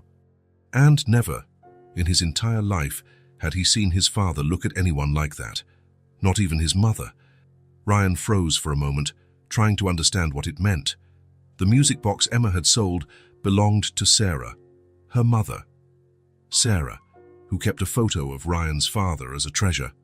Sarah, who had a small daughter with an unknown father. It can't be, he murmured to himself. But the pieces fit together in a disturbing way. Richard Carter, now 65, was a respected businessman, widowed for 5 years. He had built an empire with relentless determination, a trait Ryan both admired and feared. He never spoke of his past before meeting Ryan's mother. Without a second thought, Ryan grabbed his car keys. He needed answers, and there was only one person who could provide them. Richard Carter lived in an even larger mansion on the outskirts of the city. When Ryan arrived unannounced, the butler seemed surprised, but led him to the library, where his father usually spent his afternoons. "Ryan?" Richard looked up from his book, surprised. "Is something wrong?" Ryan didn't reply immediately. He studied the man before him, powerful, confident, always in control. Was he about to shake that control to its core? "I found something today," he finally said, his voice calmer than he expected. "Something I think you should see." Slowly, Ryan placed the music box on the mahogany table. Richard looked at it with a neutral expression, showing no recognition. But when Ryan opened the lid and the melody began to play, Ryan saw something change in his father's eyes, a flicker of emotion quickly suppressed. "It's a pretty piece," Richard commented, his voice pointedly casual. "Where'd you find it?" "A girl sold it today at an antique shop. She said it belonged to her mother." Ryan paused, observing his father's reaction. Then, without another word, he held out the photograph. The effect was immediate. The color drained from Richard's face. His always steady hand trembled visibly as he took the photo. For a moment, he seemed to age 10 years right then and there, in front of Ryan's eyes. "I thought I'd never see this again," Richard murmured, so softly that Ryan almost didn't hear. Silence fell between them like lead. Ryan waited, giving his father time to find his words. "Who is she?" Ryan asked at last, when the silence became unbearable. Richard took a deep breath. His eyes never left the photo. "Catherine," he replied, his voice heavy with emotion. "Catherine Miller." Ryan felt a chill. Miller, the same last name as Emma and Sarah. She was... Richard hesitated, as though the words were painful. "She was the love of my life." The confession, so simple yet so devastating, caught Ryan off guard. In all his life, he had never heard his father speak like that. "But I thought you and Mom..." "I loved your mother, Ryan. Truly." "But Catherine..." Richard shook his head, unable to finish the sentence. After another long silence, he continued, "I met her first. We were too young, too in love. My father, your grandfather, didn't approve. He said she wasn't on our level, that she would ruin my future." Ryan swallowed. "So you left her?" It wasn't a question, but Richard nodded anyway. "I had no choice. My father threatened to disinherit me if we stayed together. He said he'd destroy her, use all his connections to ensure she never had a job or peace of mind." Richard's voice trembled. "I was too weak to fight him then. I had no means to support her. So I walked away, thinking it was best for her. You never tried to find her again, when you had your own money." "I did. Years later, when I finally had the courage, but she was gone. No one could tell me where she went." Richard looked at the photo again. "Eventually, I met your mother and moved on. Or tried to." Ryan watched his father, always so strong, so unshakable, reduced to a man broken by past choices.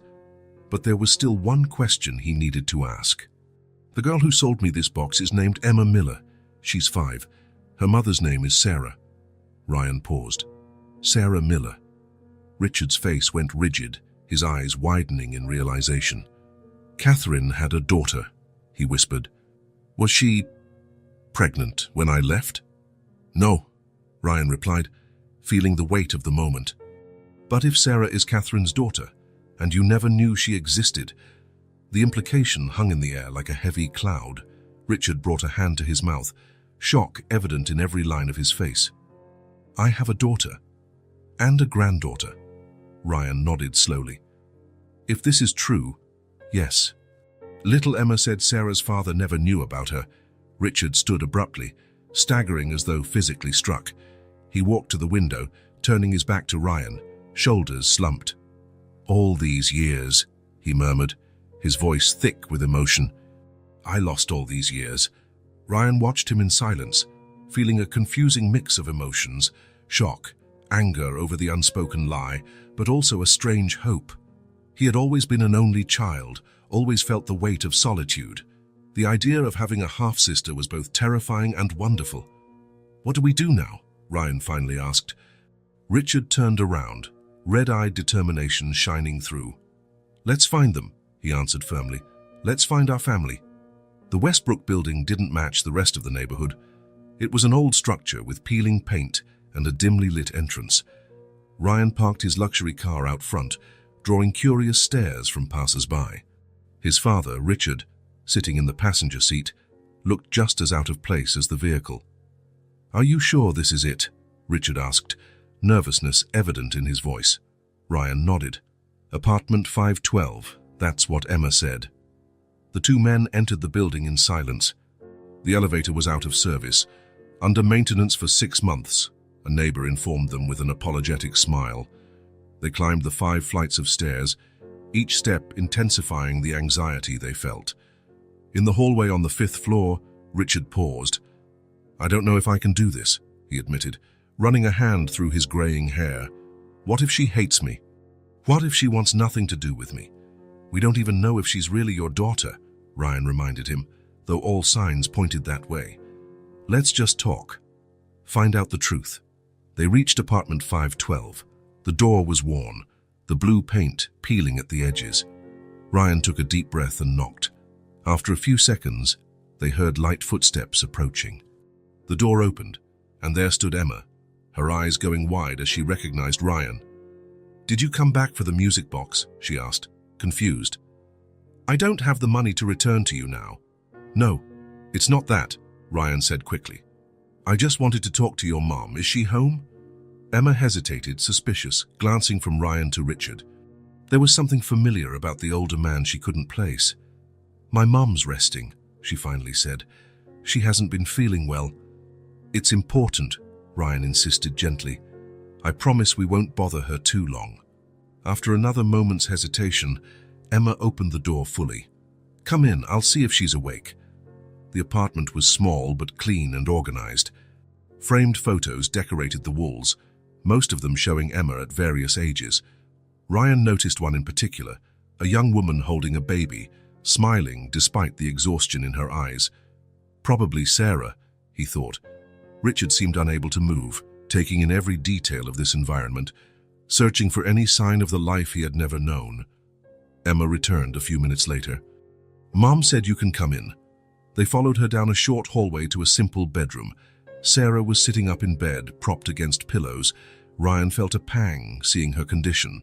Pale, thin, but with a quiet dignity that demanded respect. She had Emma's eyes, intelligent and cautious.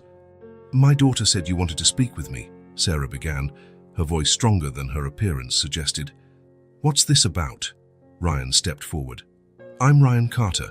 We met indirectly yesterday when I bought a music box from your daughter. Sarah frowned, glancing at Emma. You sold the music box, the one in the living room? Emma bowed her head. We needed money for your medicine, Mum. Sarah's face softened. Oh, Emma. She turned her attention to the visitors. Thank you for buying it. It had sentimental value, but, well, some things are more important. Ryan hesitated, then took the photograph from his pocket. I found this hidden in the box.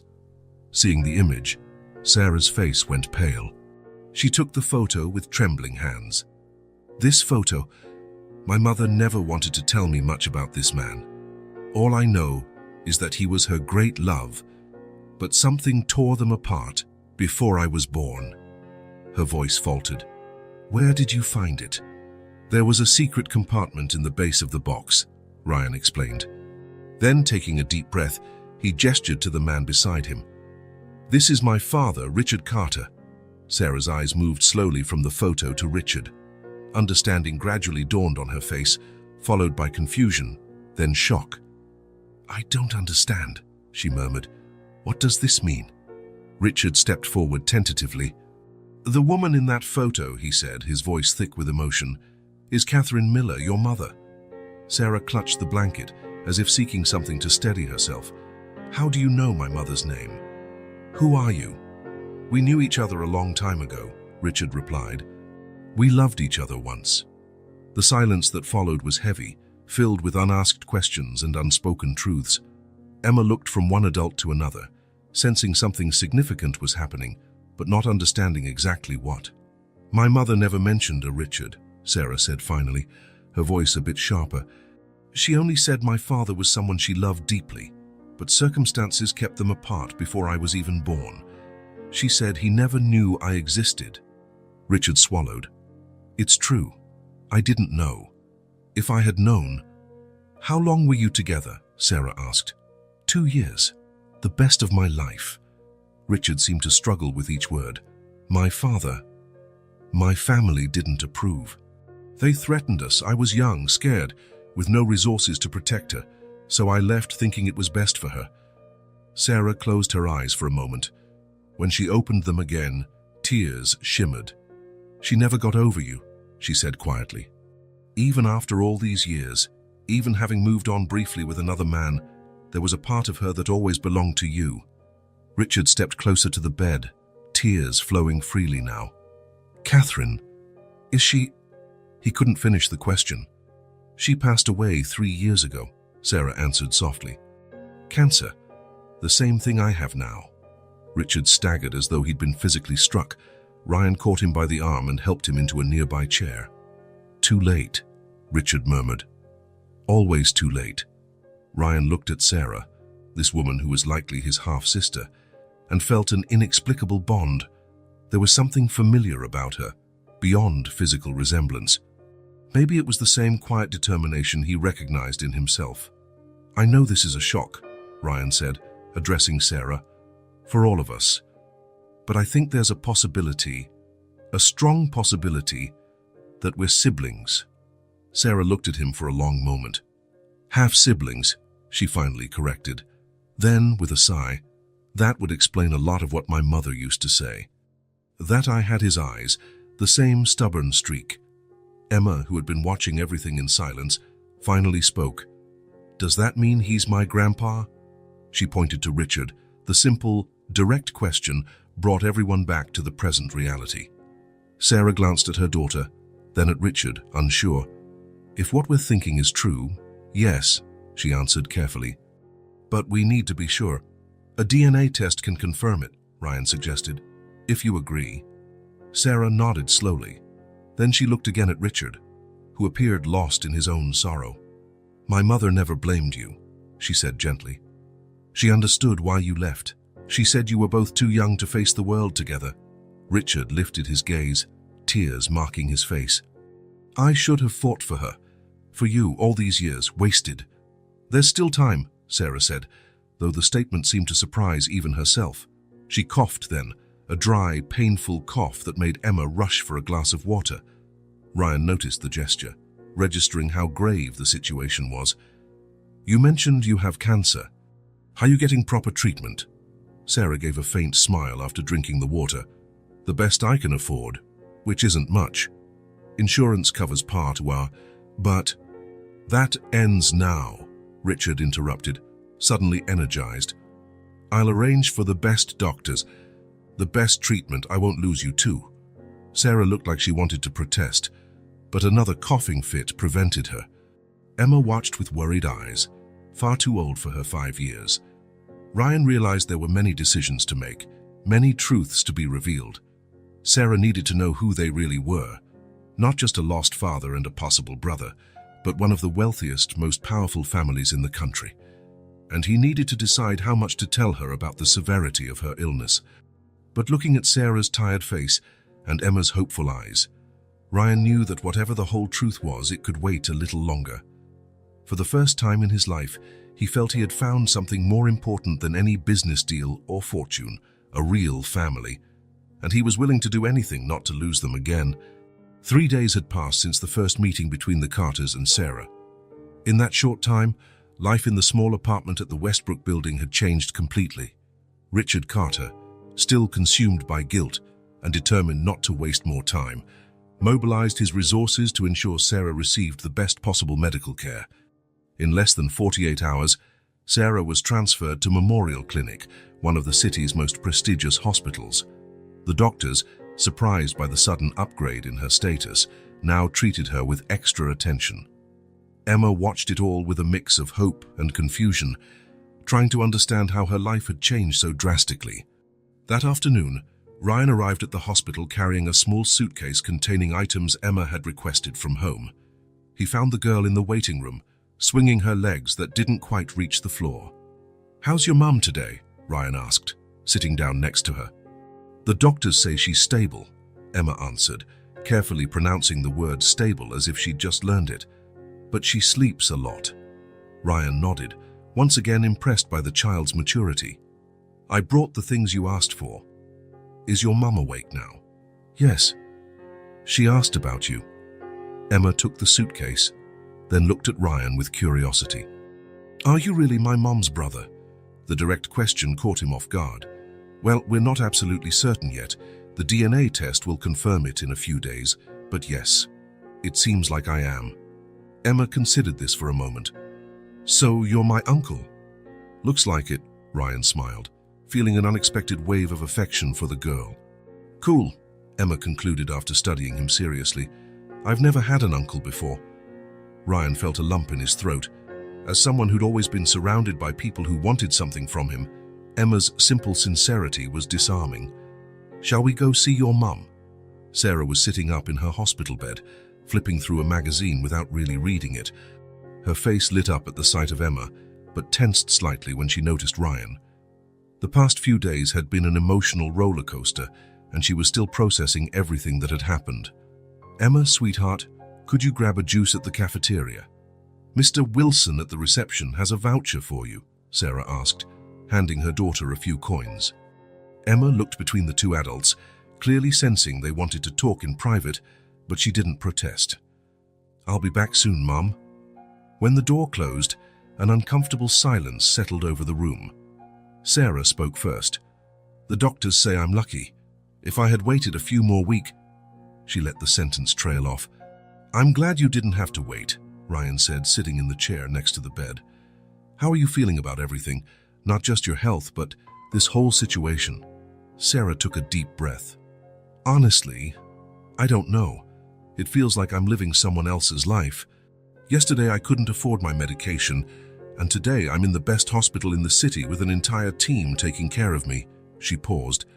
"And all of a sudden, I have a father and maybe a brother.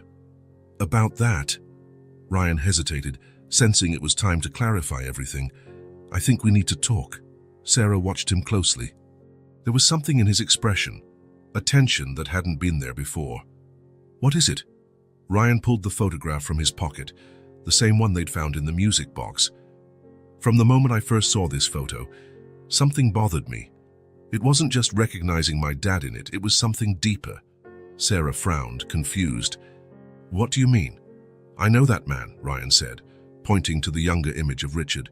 "He's my father." "Yes, you already introduced us," Sarah replied, still not understanding. "Richard Carter, your father. He's the one paying for all this." "No, you don't understand." Ryan took a deep breath. "What I mean is, if the man in the photo is the father you never knew and he's my father too, that means we're siblings, half-siblings." Sarah's face froze in shock. She grabbed the photo from Ryan's hand, examining it as though seeing it for the first time. "How did I not realize this before? Why didn't I make the connection?" "Everything happened so fast," Ryan said. "And none of us was prepared for it." Tears welled in Sarah's eyes. "My mother, she always kept secrets about my father. She only said he had to leave, that his family would never accept their relationship. She never mentioned names or details. My father told me everything, Ryan said gently. He loved Catherine, your mother, deeply, but my grandfather threatened him. Not just with disinheritance, but with using his power and connections to ruin Catherine's life if they stayed together. So he abandoned her, Sarah said, her voice tinged with bitterness. He thought he was protecting her, Ryan clarified, though he understood Sarah's hurt. He was young, scared, and by the time he had the courage and resources to look for her years later, Catherine had vanished. He never knew about you. Sarah was silent for a long moment, absorbing this revelation. When she spoke again, her voice trembled with emotion. My whole life, I wondered who my father was, whether he thought about me, whether he ever regretted leaving us. And now I learn he didn't even know I existed. It's a lot to process, Ryan acknowledged, and I understand if you need time, or if you want nothing to do with us. But I want you to know that even before I found out we might be siblings, I felt a connection to you and Emma. Something led me to that shop on that specific day. Something made me buy that music box. Maybe it was fate and maybe just coincidence, but I'm grateful for it. Sarah studied him for a moment. Do you really believe that? That we're siblings? We'll know for sure in a few days when the DNA test comes back. But yes, I do. Look at us. We have the same face shape, the same jawline. And something else, something intangible I recognized from the start. Ryan gave a small smile. Besides, it explains why I felt so protective of Emma. Must be my uncle instinct. That elicited a small smile from Sarah, the first genuine one Ryan had seen. But the moment was interrupted by a violent cough. Ryan rushed to help her, offering water and calling for a nurse. When it passed, Sarah was clearly exhausted. The nurse adjusted her medication and advised her to rest. We'll finish this conversation later, Ryan said, worried. Get some rest for now. Sarah grasped his arm as he turned to leave. Thank you for telling me the truth. Ryan nodded and left the room, finding Emma in the hallway with her juice. Your mom's resting now, he said gently. How about we go to the cafeteria and get something to eat? In the weeks that followed, everyone's lives revolved around the hospital. Richard Carter appeared daily, attempting to draw closer to Sarah through small gestures, flowers, books, stories about Catherine he had kept locked away for decades. Some days, Sarah could talk to him calmly. On others, she barely tolerated his presence. It's not fair, she confided to Ryan during one of her chemotherapy sessions. Part of me wants to accept all of this. A wealthy father who can solve all my problems, a brother who showed up out of nowhere. But another part resents him for not being there when you needed him, Ryan finished, holding her hand as the medication dripped through the IV. I get it. Did you grow up without him too? Sarah asked, curious. Ryan shook his head. Not in the same way. He was physically around but emotionally absent, building his empire, making sure I had everything except what really mattered, his time, his attention. Seems like neither of us had the father we needed, Sarah observed. Maybe he can still be the grandfather Emma needs, Ryan suggested. Sarah glanced out the hospital window, where Emma and Richard were sitting in the garden. The older man explained something about the flowers, and the little girl listened attentively. She took to him so quickly. Kids are like that. They forgive easily. They accept people as they are in the present, without the weight of the past. What about you? Ryan asked. Do you think you can ever forgive him? Sarah didn't answer immediately. I don't know if it's about forgiveness. He didn't know I existed. What I need to decide is whether I want to build something new with him now, or if it's too late. The DNA test confirmed what they all suspected. Sarah was indeed Richard Carter's daughter, and Ryan's half-sister. Though the news was expected, it unleashed another wave of emotions for everyone. For Richard, it was final validation of his love for Catherine. For Ryan, confirmation that his family had expanded. For Sarah, a truth she was still learning to accept. But as they tried to navigate this complex emotional web, Sarah's health took a serious turn for the worse. After a series of tests, her medical team called a family meeting. The cancer is progressing faster than we anticipated, explained Dr. Morris, the head oncologist. Her liver is severely compromised. We'll continue the current treatment, But we need to begin considering the possibility of a transplant. Richard paled. A liver transplant. How urgent is that? It's not an immediate emergency, replied the doctor. But within 3 to 6 months, if there's no significant improvement, that will be our best option. What are the chances of improvement with the current treatment? Ryan asked. We're being aggressive with chemotherapy, the doctor said. But in these cases, it's hard to predict. We'll monitor her closely and adjust as necessary. Richard looked devastated. Do whatever it takes, doctor. Money is no object. I understand, Mr. Carter, but at this point, the best support you can provide is emotional. Sarah will need you all throughout this difficult treatment, the doctor replied kindly. When Sarah was informed of the severity of her condition, she tried to maintain composure, but fear was evident in her eyes. I'll get through this, she said, mostly to herself. For Emma, I don't have a choice. You're not alone in this fight, Ryan assured her, taking her hand. We're here now. You barely know me, Sarah said. We're blood relatives, but we're not really a family, not yet. Family is built over time through shared experiences. Then let's build it, Ryan said with determination, day by day. Richard watched the interaction between his children with a mix of hope and anxiety, torn between the joy of finding a lost daughter and the fear of losing her so soon after finding her. The situation created a strange bubble around them, a family trying to reconnect under the shadow of a serious illness, learning to navigate unfamiliar waters. We need time, Ryan told her that evening during a visit. Time to really get to know each other. Why? Sarah asked, genuinely puzzled. Why do you care so much? Ryan sat on the edge of the bed. You know what else I bought when I purchased that music box? A second chance. I've spent my entire life accumulating wealth, power, success, and at the end of the day, I went home to an empty house. No real purpose, no genuine connections, until I met you and Emma. I don't want your pity, Sarah warned. It's not pity, Ryan replied firmly. It's recognition. That may be what I've been looking for all along, is something money can't buy. A real family. Sarah studied her newly discovered brother's face for a long moment. She saw determination in his eyes, but also vulnerability and genuine hope. For the first time since meeting him, she looked past the successful businessman, beyond the privileged son of Richard Carter.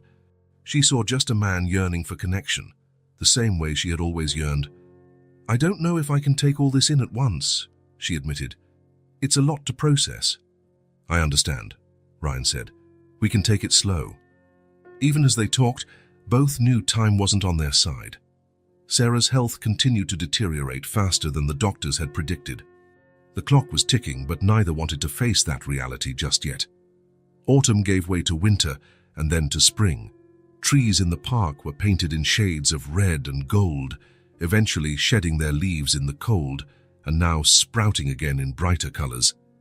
Sarah watched the changing scenery from her hospital window, feeling trapped between two worlds. The intensive treatment over the past weeks had left her physically weakened, but her mind remained active and restless, filled with unanswered questions and conflicting emotions.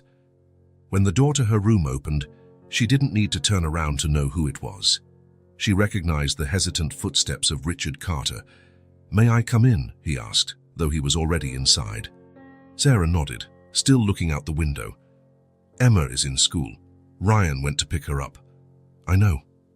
Richard came closer and stopped beside her. I came to talk to you, just the two of us.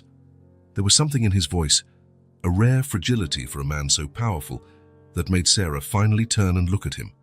Over the past few days, she had studied his face, searching for pieces of herself, of her mother, even of Emma.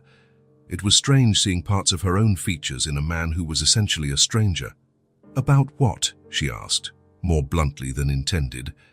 Richard sighed and sat in the chair by the window. About everything, about Catherine, about you, about all these lost years. Sarah felt that familiar tightness in her chest, anger, sadness, and confusion mixed together in a knot she couldn't untangle. And yet, something in her had changed. Maybe it was the fatigue from the illness, or the realization of her own mortality. But she found herself willing to listen. All right, she agreed, sitting in the armchair across from him.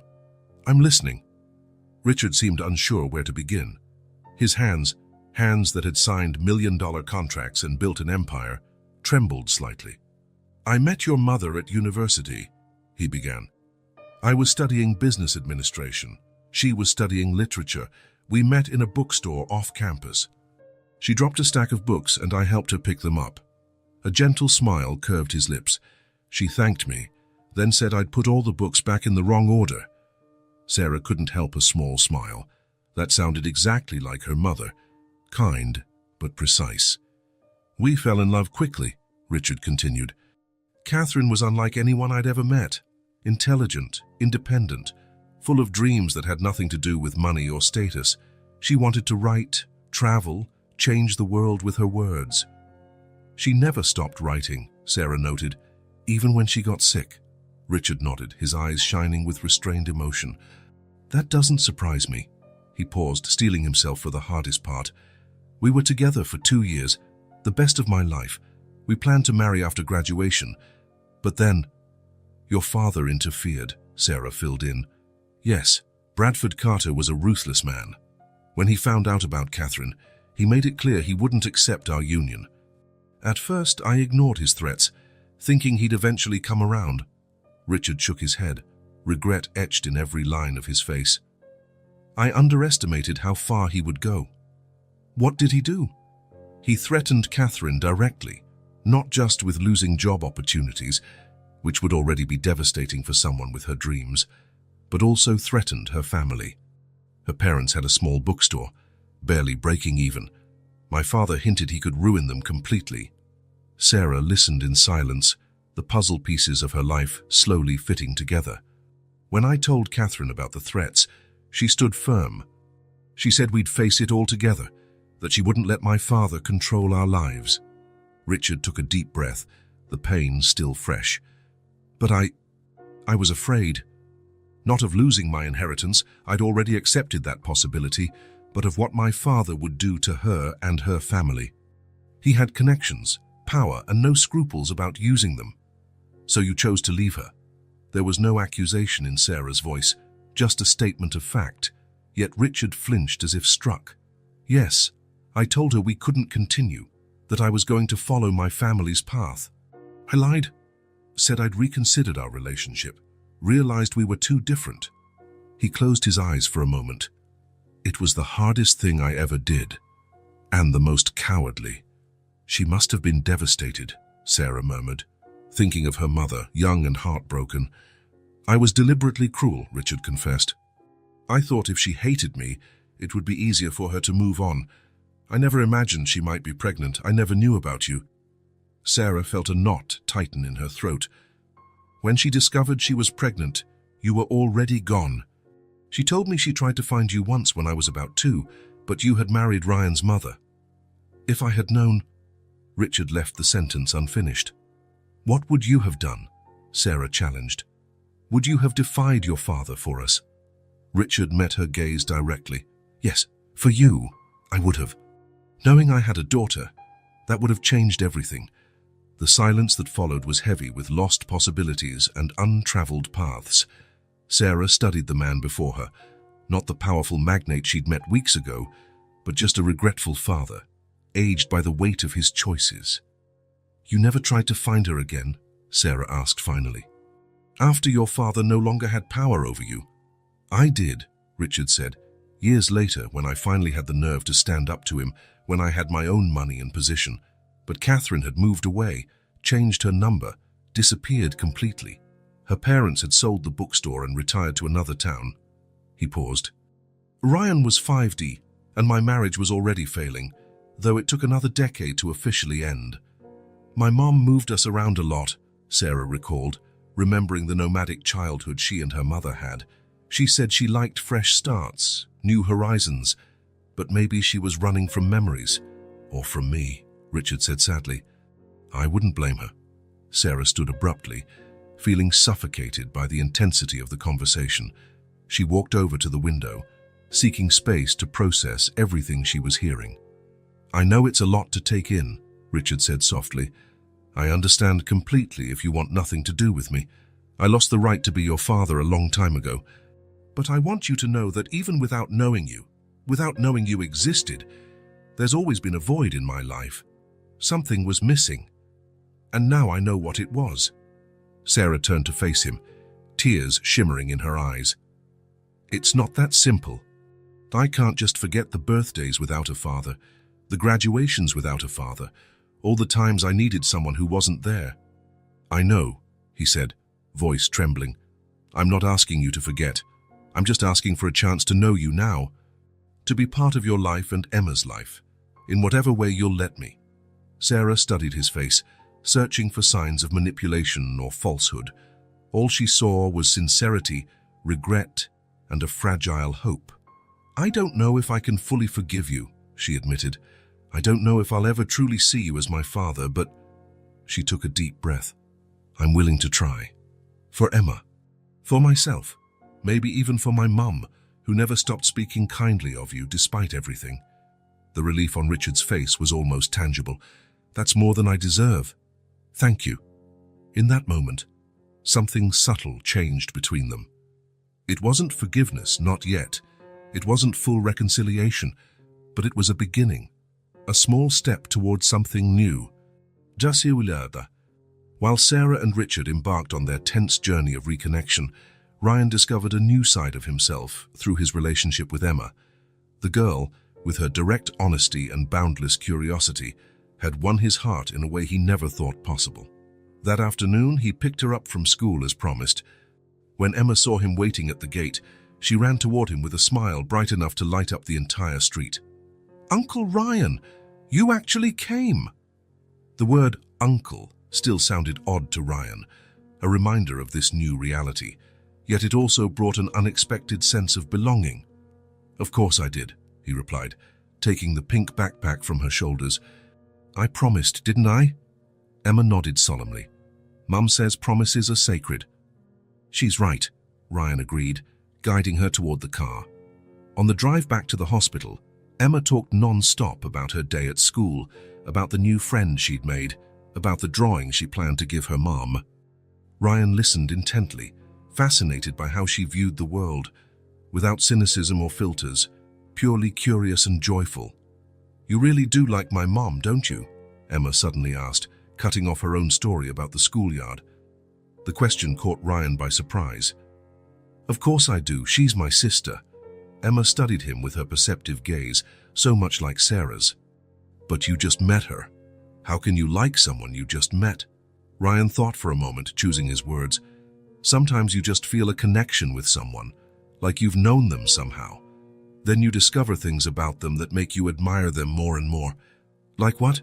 Emma pressed, genuinely curious. "Well, your mom is incredibly strong. She raised you on her own, looked after you during a really tough illness, and never gave up even when everything seemed impossible." Ryan smiled at the girl. "That makes me admire her a lot." Emma absorbed that in silence for a moment. "You're strong too," she declared. "You're rich, but you're not mean like the rich people in stories." Ryan couldn't help laughing. "Thanks, I guess. I try not to be mean." "Grandpa Richard isn't mean either," Emma continued, moving on to the next topic with a child's ease. "He looks sad sometimes, but he's nice. He gave me a book about stars yesterday." Ryan felt a pang, not exactly jealousy, but a strange melancholy. His father had never been the type to give him books or spend quality time. It was interesting to see Richard trying to be a different kind of grandfather. "Do you like him?" Ryan asked casually. Emma nodded enthusiastically. "He knows lots of cool things, and he said he'd take me to see the stars through a real telescope when Mom gets better." Ryan smiled, infected by the girl's optimism. "I'm sure your mum will love that trip too." When they arrived at the hospital, they found Sarah calmer than in previous days.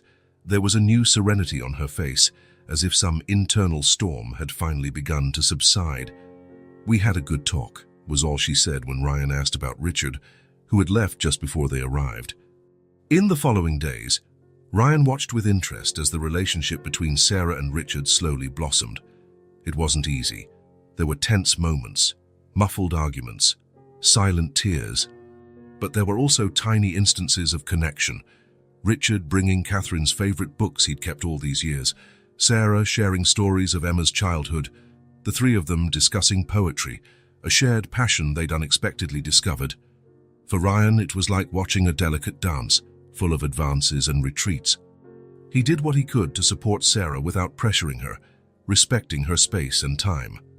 During chemotherapy, he held her hand, telling silly stories to distract her from the discomfort. On nights she was too tired, he read stories to Emma, making sure the girl's routine wasn't entirely disrupted by her mother's illness. Gradually, a new family dynamic began to emerge. Imperfect, fragile, but genuine. Richard visited daily, bringing his newly acquired medical knowledge and the determination to make up for lost time. Ryan split his schedule between work, now managed mostly through video calls from the hospital, and this new family. And Emma, at the center of it all, acted as a bridge connecting everyone, her innocence and unconditional love breaking down barriers the adults might never have surmounted on their own. One afternoon, while Emma napped on the hospital room sofa, Sarah turned to Ryan with a thoughtful expression. "He really is trying," she said, referring to Richard, who had just left to get them dinner. "Yeah, he is," Ryan agreed. "I've never seen him like this before. So vulnerable, so human." Sarah sighed. "It's hard. Part of me wants to hate him for what he did, leaving my mother, missing all my childhood. But another part," as she paused, "another part understands the impossible circumstances he was in, and I see how he is with Emma, how he's trying with you too." "With me?" Ryan sounded surprised. Sarah offered a soft smile. "Haven't you noticed? He's trying to reconnect with you as well. All those years consumed by building an empire, pushing you to follow in his footsteps. I think he finally realizes what he missed out on." Ryan thought about it. It was true. His father had changed in the past few weeks. Their conversations were more genuine, less business-oriented, more focused on feelings and desires. "I think you're right," he admitted. "This situation changed all of us. Hopefully for the better," Sarah replied, looking fondly at Emma, who slept peacefully. "Definitely for the better," Ryan said, following her gaze. The road ahead would still be difficult. Sarah's health, the growing bond with Richard, the wounds of the past needing time to heal, all were significant challenges. But in that moment, sitting together in the comfortable silence of the hospital room, watching Emma's peaceful sleep, there was a palpable sense of hope. Bonds had been broken in the past, but new connections were being forged, one piece at a time, day by day. And for the first time, Ryan felt the walls he'd built around his heart start to crumble, replaced by something far more valuable, the love of a family he never knew he needed, until he found it. The morning started like any other in the new apartment Ryan had rented for Sarah and Emma, close to the hospital. The last few weeks had brought an almost normal routine to this newly formed little family. Sarah was responding well to treatment, Emma was attending a new school where she quickly made friends, and Ryan was balancing work and family in a way he never thought possible. Even Richard visited regularly, slowly building a relationship with the daughter and granddaughter he'd only just discovered. On that Tuesday morning, Emma had just left for school with Richard, who insisted on taking her personally. Ryan was in the makeshift office in the living room, participating in a video conference, when he heard a noise coming from Sarah's room. Something about the sound, a dull thud followed by silence, triggered an alarm in his mind. He ended the meeting abruptly and ran to the bedroom. Sarah was lying on the bathroom floor, pale as a sheet, a thin line of blood trickling from the corner of her mouth. "Sarah!" Ryan dropped to his knees beside her, heart pounding. She was conscious, but barely, her eyes struggling to focus. "I'm calling an ambulance." "No," she tried to protest, but her voice was barely a whisper. "I'm fine, just dizzy." But Ryan already had his phone at his ear, explaining the situation with the forced calm of someone used to crises in business, even as his personal world threatened to collapse. While waiting for the ambulance, he carried Sarah back to her bed, alarmed by how light she felt, as though the illness was eating her away from the inside. "Hang on," he murmured, holding her cold hand. "You'll be all right." Sarah tried to smile, but it became a grimace of pain. "Emma?" she managed to say. "Your father is with her. I'll let them know as soon as we get to the hospital. Don't worry." The ambulance arrived within minutes, one of the perks of living in a nice neighborhood, Ryan thought bitterly, recalling how in Sarah's old apartment they might have waited 3 times as long. The paramedics worked quickly, stabilizing Sarah and moving her onto a stretcher. "I'm coming with her," Ryan insisted, leaving no room for argument. During the ride, while the paramedics monitored Sarah's vital signs, Ryan texted Richard to explain the situation briefly, asking him to keep Emma at school for now. There was no point in scaring her yet. Then he called Dr. Morris and Sarah's oncologist. "I'll be waiting for you," the doctor assured him, worry evident in his voice. "I'm gathering the team." At the hospital, everything blurred. Sarah was rushed for tests, while Ryan was directed to a private waiting room. Alone in the oppressive silence, he felt for the first time the full weight of the situation. His sister, this woman he barely knew a few months ago but who had become so important, could be dying at this very moment.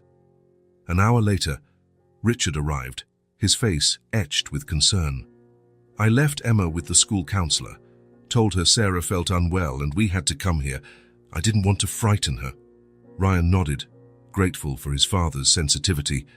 Who would have guessed the ruthless Richard Carter could show such kindness? "Any news?" Richard asked, sinking heavily into the chair beside Ryan. "Nothing yet. They're running tests." Richard ran a hand over his face, seeming suddenly much older than his 65 years. "This can't be happening, not now. Not when I've finally found her." Ryan looked at his father with a mix of compassion and surprise. He had never seen him so shaken, so human. "The doctors here are the best. She's in good hands." "You don't understand," Richard said, voice thick with emotion. "I lost everything with Catherine, the chance to love her, to build a life with her. And now, when I finally find our daughter, when I finally have a chance to know her—" He couldn't finish the sentence, words catching in his throat. Ryan didn't know what to say. In business, he always had the right words, the perfect strategy, but facing his father's raw pain, he felt helpless. "Mr. Carter, Mr. Ryan." Dr. Morris's voice interrupted. Both men stood up at once. "How is she?" they asked almost in unison. The doctor signaled for them to sit down again. His serious expression didn't bode well. "Sarah's condition has deteriorated significantly. The cancer has spread faster than we predicted, and her liver is severely compromised." Richard paled. "But she was responding to treatment. In the last consultations, you said there was improvement." "There was initial positive response, yes, but that's common in certain cancers. Temporary improvement followed by an aggressive relapse." The doctor took a deep breath. "I'm sorry, but the current treatment won't be enough. It's become more urgent than we anticipated." "What does that mean?" Ryan asked, a chill spreading through him. "It means we need to consider a liver transplant immediately, not as a future plan, but as a current necessity." The word hovered among them like a sentence. Transplant. So simple to say, so complex to achieve. "What are the chances?" Richard asked, trying to keep his voice controlled, though his trembling hands betrayed his agitation. "With a compatible donor and a successful surgery, the odds are good. Sarah is young and, despite the illness, her other organs are functioning well." The doctor paused. "The problem is finding a donor in time." "How much time do we have?" Ryan's question was direct, clinical. "Weeks, not months," the doctor replied honestly. "I've already put her on the national waiting list, but I must be frank, wait times are long, even in urgent cases." "What about a living donor?" Ryan asked, the decision already forming in his mind. "I know people can donate part of their liver." Dr. Morris nodded. "Yes, that's an option. The liver has a remarkable capacity to regenerate. Both donor and recipient can have a functional organ after the procedure." "I want to be tested," Ryan declared without hesitation. "Right now." Richard looked at his son with a mix of pride and fear. "Ryan, you need to think carefully. This is a serious surgery with real risks." "There's nothing to think about." Ryan's voice was firm, surprising even himself. "She's my sister." "I want to be tested too," Richard insisted, turning to the doctor. "Immediately." Dr. Morris shook his head sadly. "I'm afraid your age and cardiac history disqualify you as a donor, Mr. Carter." The risks would be too high. Richard seemed to deflate, as though something vital had been drained from him. The sense of powerlessness, alien to his life of privilege, consumed him. He couldn't use his money, power, or influence to save the daughter he had only just found. It devastated him. "May I see her?" he asked the doctor, his voice barely audible. "She's sedated now, but yes, you can see her briefly. In the meantime, I'll initiate the protocols for Mr. Ryan's compatibility tests." Sarah was hooked up to machines that monitored every aspect of her condition. Tubes and wires seemed to engulf her frail figure against the stark white hospital sheets. Richard stayed by her side, holding her limp hand, while Ryan was taken away for his donor evaluation. Blood tests, imaging exams, psychological assessments, all were done urgently. Because it was an emergency with a direct donor, the results were expedited. Richard barely left Sarah's side during this time. He talked to her even as she slept, telling stories about Catherine, about how they met, about the dreams they once shared. It was as though he was trying to make up for decades of silence in just a few hours, fearing he might never have another chance. Emma arrived at the hospital late that afternoon, brought by the school's social worker.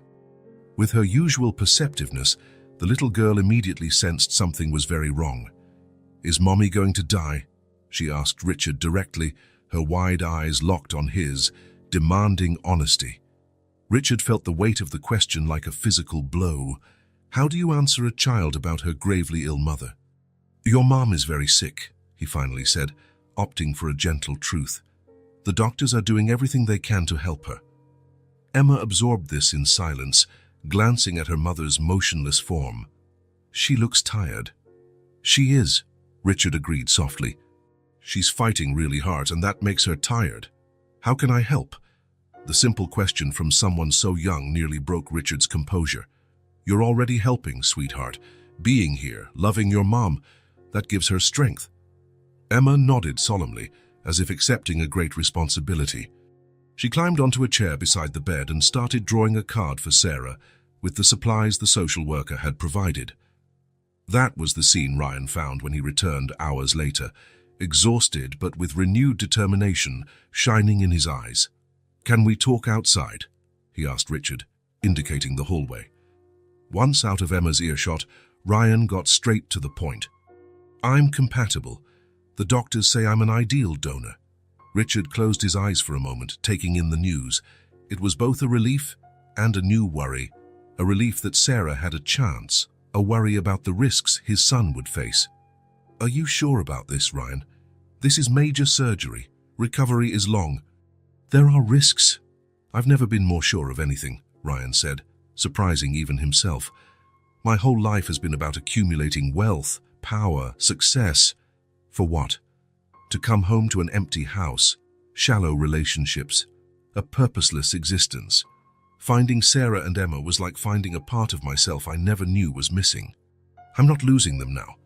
Not when I can do something." Richard studied his son with new eyes. The man before him was no longer the cold, calculating executive he'd shaped. He was someone deeper, more human, someone willing to take a risk Richard himself, with all his resources, could not. "I'm proud of you," was all he said. Simple words, rarely spoken, but sincere. Ryan looked momentarily surprised, then nodded in acknowledgement. "Dr. Morris wants to talk to Sarah when she wakes up. The surgery needs to happen in the next few days, if she agrees." "If she agrees? You think she might refuse?" "You don't know Sarah like I've come to know her these past weeks," Ryan said with a small smile. "She's incredibly stubborn and independent. She hates the idea of anyone risking themselves for her. Convincing her won't be easy." Richard shook his head, a mix of frustration and admiration on his face. Just like her mother. Sarah woke up in the early evening, confused and disoriented. Seeing Emma asleep in a makeshift chairbed and Richard beside her brought reality flooding back. "What happened?" she asked, her voice raspy. Richard leaned in, offering her a straw to sip some water. "You collapsed at home. Ryan found you and called an ambulance." Sarah tried to sit up, but pain forced her back down. "I feel like I got hit by a truck." "Stay still," Richard instructed gently. "I'll call the doctor." Dr. Morris arrived minutes later, accompanied by Ryan. Calmly, he explained what had happened, the rapid progression of her disease, the failure of the current treatment, the urgent need for a transplant. Sarah listened in silence, her face reflecting first shock, then fear, and finally a sad resolve. "How long?" she asked simply. "Without the transplant?" "Weeks, maybe a month or two with intense palliative care." Sarah closed her eyes, absorbing the blow. When she opened them again, determination sparked. "And the waiting list?" "You're already on it, but waiting times," the doctor trailed off, "are longer than I have," Sarah concluded, reading between the lines. She glanced at Emma, still asleep and blissfully unaware. "So that's it. I need to make arrangements for her, make sure she'll be okay." "There is another option," Ryan interrupted, unable to hold back any longer. "A living donor?" Sarah frowned for a moment before realization hit. "No, absolutely not." "I'm compatible, Sarah," Ryan insisted. "The tests are done. I'm an ideal donor. I'm not letting you undergo a dangerous surgery for me. We've known each other only a few months. And you're my sister," Ryan responded simply. "Family." Sarah shook her head firmly. "It's insane." "The risks are acceptable," Dr. Morris interjected. "Mr. Ryan is young, healthy, and while this is a serious procedure, success rates are high in cases like this." "See," Ryan said, "even the doctor agrees. This is a good option, Sarah. The best option." Sarah looked from Ryan to Richard, then to the doctor, and finally to Emma. The thought of leaving her daughter was unbearable. But the idea of putting Ryan at risk— "I need time to think," she said at last. "We don't have much time," the doctor reminded her gently. "The longer we wait, the weaker you become and the higher the surgical risks." Richard, who had remained silent, finally spoke. "Sarah, I know we barely know each other, and I have no right to ask anything of you, but as your father, I'm begging you to consider this. I can't lose you now that I've finally found you." The emotion in his voice, this man who was always so controlled, startled her. Sarah saw unshed tears in his eyes, a vulnerability she never imagined he had. "All of you are willing to do so much for me," she murmured, still incredulous. "Because you're worth it," Ryan said simply. "Because you matter."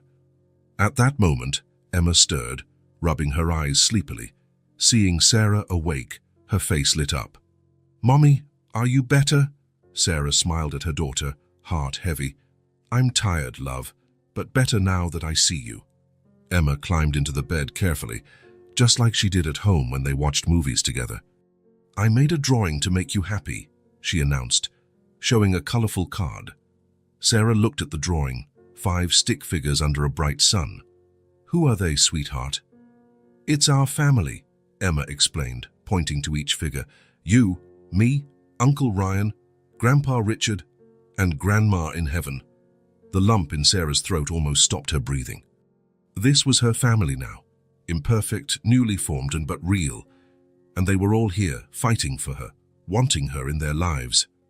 She glanced at Ryan, who watched her with cautious hope in his eyes. "If I agree, what are the real chances?" "For both of us. With a compatible donor like Ryan, success rates are excellent," Dr. Morris said honestly. "Above 85% for both. The liver is remarkable in its capacity to regenerate. In a year, both donor and recipient typically have fully functional organs." Sarah took a deep breath, her decision forming slowly. It wasn't just about her anymore. It was about Emma, about Ryan, about Richard, about this strange, improbable family fate had given her. "I guess you win this one, brother," she finally said with a small smile at Ryan. "But on one condition." "Anything," he responded immediately. "If at any point the doctors say the risk to you increases, you back out. Promise me." Ryan hesitated but nodded. "I promise, but it won't come to that." Dr. Morris gave a discreet smile. "Then I'll make arrangements for tomorrow. In the meantime, Sarah needs rest." As the doctor left, Emma looked curiously from one adult to another. "What's happening tomorrow?" Sarah exchanged glances with Ryan, unsure how to explain. It was Richard who spoke. "Tomorrow," he said, sitting on the edge of the bed, Your Uncle Ryan is going to do something very special and brave to help your mom get better. Emma considered this seriously. Like a superhero? Ryan chuckled, tension easing slightly. Not exactly, but that's a nice way to think about it. Are you going to be okay, Mom? Emma asked, eyes large and hopeful. Sarah pulled her daughter closer, kissing the top of her head. I'll do my very best, my love. Uncle Ryan and I are going to fight hard so we both come out okay. Richard watched the scene with barely contained emotion. In all his life, he'd never imagined being in this position. Terrified for the life of a daughter he never knew, admiring a son he had underestimated, feeling both powerful because of his resources and helpless in the face of illness. We'll get through this, he said, trying to sound more confident than he felt. All of us together. Ryan caught his father's eye, seeing not the ruthless businessman but just a frightened man trying to be strong for his family. He nodded in silent solidarity, while Emma excitedly recounted her school day to Sarah as if nothing were amiss. Ryan quietly stepped out into the hallway, needing a moment alone. He leaned against the wall, breathing deeply. Fear, something he rarely admitted feeling, finally caught up with him. Tomorrow he would undergo a serious operation with real risks. He could die. Sarah could die. This little family he had only begun to discover could shatter before it truly formed. But then he remembered Emma's drawing, 5 figures under a bright sun. A family. His family. And he knew, with a certainty that transcended fear, that he would do anything to protect them. He returned to the room with renewed determination. Tomorrow would only be the beginning of a long road they would travel together. A journey he was determined would have the ending Emma had drawn, all of them together, under the shining sun, finally complete as a family. The morning of the transplant arrived with a clear, sunny sky, in stark contrast to the tension filling the hospital corridors. Since dawn, the medical team had been making final preparations for the complex procedure that could save Sarah's life. Ryan had arrived during the early hours, determined not to show any hesitation that might alarm his sister or niece. Richard brought Emma at 7 o'clock, as arranged. The little girl clung to her grandfather's hand, her wide eyes absorbing every movement in the busy hallways. Though the adults had tried to explain the procedure in the simplest possible terms, she grasped the seriousness of the situation in ways that surprised them all. "Did you sleep well?" Sarah asked when they entered her room, attempting a light and normal tone despite the IV in her arm and the monitors beside her. "Emma insisted on wearing something special to come see you before the surgery," Richard explained with a gentle smile. "She said she needed to look pretty for the important occasion." Sarah opened her arms to her daughter, who climbed carefully onto the bed, mindful of the tubes and wires. "You look beautiful, my love," Sarah whispered, adjusting the red bow headband Emma wore. "And very brave." Emma only nodded, her eyes studying her mother's face as if memorizing every detail. Ryan, who had been checking some documents with the nurse, came over with a forcedly casual grin. "Everything's set. In a few hours, we'll be complaining together about hospital food." "As if you'd complain about anything," Sarah teased weakly. "You'll probably have your personal chef bring something gourmet to your private hospital suite." "Hey, that's actually a great idea. Why didn't I think of that sooner?" Ryan pretended to be surprised, drawing smiles from everyone, even Emma. Dr. Morris entered the room, accompanied by 2 members of the surgical team. "Good morning, everyone. It's time for us to start the preliminary procedures." Emma's expression turned serious immediately. She clung to her mother tighter, as if she could prevent them from taking her away. "Emma, sweetheart," Sarah said gently, "remember what we talked about. Mommy and Uncle Ryan are having a special operation today. Uncle Ryan is giving Mommy part of his liver so I can get healthy and strong again." Emma looked at Ryan, who sat on the edge of the bed. "And like I promised, I'll be back soon," he added, lightly tapping the girl's nose with his finger. "We still have that stargazing trip to plan for when your mom gets better, right?" Emma nodded, though reluctantly. "While we wait, you and I will do something special," Richard interjected, extending his hand to his granddaughter. "We'll shop for recovery presents for both of them. How does that sound?" The little girl looked at her grandfather, then at her mom, and finally at Ryan. "Promise you'll come back?" she asked Ryan directly. with the grave seriousness only a child can muster in crucial moments. "I promise," Ryan said, hooking his pinky finger. It was a sacred oath he'd learned from Emma in the last few weeks. She hooked her pinky with his, then did the same with Sarah's. "You both have to come back." Sarah swallowed the lump in her throat. "We will, my love. Now give Mommy a kiss and go with Grandpa. We'll be together again before you know it." With reluctance, Emma climbed down from the bed and took Richard's hand. Before leaving, she glanced back one last time at Sarah and Ryan. There was a strange maturity in her eyes, as though she understood far more than the adults suspected. Preparations continued as planned. Sarah was medicated and prepped for surgery, while Ryan underwent his own pre-op in another room. A nurse was updating the last details on the chart when the door to Sarah's room opened again. Expecting to see the doctor, Sarah was surprised to see a pediatric nurse with a worried expression. "Miss Miller, sorry to bother you, but we have a situation." She hesitated, glancing nervously at the soon-to-be surgical patient. "What is it?" asked the nurse in charge of Sarah. "It's about Ms. Miller's daughter," the newcomer explained quietly. "Emma, she disappeared." "What do you mean, disappeared?" Sarah immediately tried to sit up, causing alarms to beep. "And what do you mean she's gone?"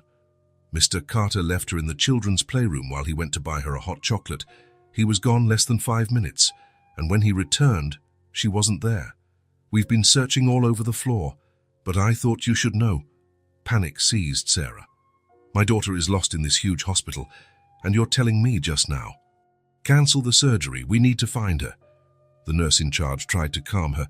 "Sarah, please, try to stay calm. I'm sure they'll find her quickly. It's not possible for a child to leave the hospital unnoticed." "You don't know Emma," Sarah replied, trying to remove the sensors attached to her. "She's small and smart. If she doesn't want to be found, she won't be. I need to go look for her." The pediatric nurse hurried off to inform the search teams, while the other tried to keep Sarah from standing. At that moment, Ryan entered the room, already dressed in a hospital gown. "What's going on?" I heard raised voices. "Emma disappeared," Sarah said, tears streaming down her face. "Ryan, she vanished. She was with your father and she's gone." Ryan went pale but quickly regained composure. "I'll find her," he declared firmly. "Sarah, you have to stay calm. You can't get agitated like this before surgery." "Surgery? You think I'm going into surgery while my daughter is missing?" "Sarah, listen," Ryan said, grasping her hands. "Emma's somewhere in this hospital. They'll find her, I promise, but you need to trust me and stay here, ready for the procedure. If we miss this window..." He didn't need to finish. They both knew delaying the surgery could worsen her already critical condition. The transplant was urgent. "I'll find her," Ryan repeated, looking into his sister's eyes. "Trust me." Sarah, exhausted and out of options, nodded reluctantly. "You have 20 minutes. After that, surgery or not, I'm going to look for my daughter." Ryan rushed out, finding Richard in the hallway, distraught and guilt-ridden. "I went to get her hot chocolate. I was gone less than 5 minutes," he explained, voice trembling. "When I came back..." "It doesn't matter now," Ryan cut him off. "We have to find her quickly. You've spent time with her over the last few weeks. Where would she go if she was scared or upset?" Richard thought hard. "She's been asking a lot of questions about God recently. She asked if Grandma is in heaven, if God takes care of sick people." "The chapel," Ryan concluded instantly. She might have gone to the hospital chapel. Without wasting time, they headed for the elevator. The chapel was on the ground floor, near the main entrance, a peaceful spot many families sought during difficult times. They arrived to find the door slightly ajar, the space lit by the soft glow of votive candles. Ryan motioned for Richard to wait at the entrance and walked in quietly, down the center aisle. He saw no one on the benches, so he kept looking, guided by an instinct he couldn't explain. That's when he spotted a little red shoe peeking out from under the last pew in the darkest part of the chapel. He approached slowly so as not to startle her. "Emma," he called gently, kneeling by the pew. Under the bench, curled into a tight ball, was Emma. Tears stained her face, and she clutched a small teddy bear Richard had given her the week before. "Hey, everyone's looking for you," Ryan said softly, keeping his voice calm and kind. Emma didn't reply, just looked at him with tearful eyes. "Can I sit with you?" he asked. After a moment of hesitation, she gave a small nod. Ryan sat on the floor beside the pew, respecting the space she'd carved out for herself. "Your mom's worried," he commented after a few moments of silence. "I know," Emma whispered, barely audible. "Want to tell me why you're hiding here?" Emma hugged her teddy bear tighter. "I asked a nurse if the surgery was dangerous." Ryan understood immediately. "And what did she say?" "She said all surgeries have risks," Emma replied, new tears threatening to spill. "If you give your liver to my mom, are you going to die?" The direct, fear-filled question hit Ryan like a punch to the gut. He opened his arms, and Emma finally emerged from her hiding place, throwing herself into his chest, sobbing freely now. "No, little one, I'm not going to die," he reassured her, holding her close. "People have two parts of their liver, you know? We only need one part to live well. So I can give your mom a piece of mine and still be just fine." "Promise," she sobbed into his shirt. "I promise, I'll be fine, and your mom will be fine too. That's why we're doing it." Emma pulled back a little, searching his eyes for the truth children instinctively know how to sense. "Okay, then I'll let you help Mommy," she finally declared, as though her permission were the missing piece. Ryan smiled, feeling a lump in his throat. "Thank you, Emma. That means a lot to me." Richard appeared at the chapel door, relief spreading across his face when he saw Emma in Ryan's arms. He quickly sent a message to the hospital staff, letting them know the girl was safe. "Shall we head back?" Ryan suggested gently. "Your mum's waiting to see you before the surgery." Emma nodded, wiping her tears with the sleeve of her coat. She clung to Ryan's hand on the walk back, as if afraid he might vanish. Seeing Sarah's relief upon seeing Emma was indescribable. The medical team, understanding the circumstances, allowed a few extra minutes for the family before beginning final preparations.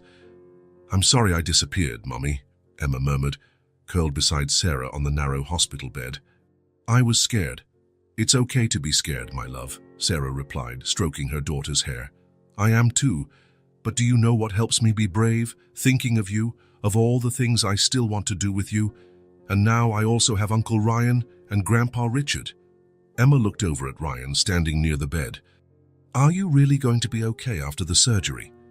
"I'll be fine," he assured her.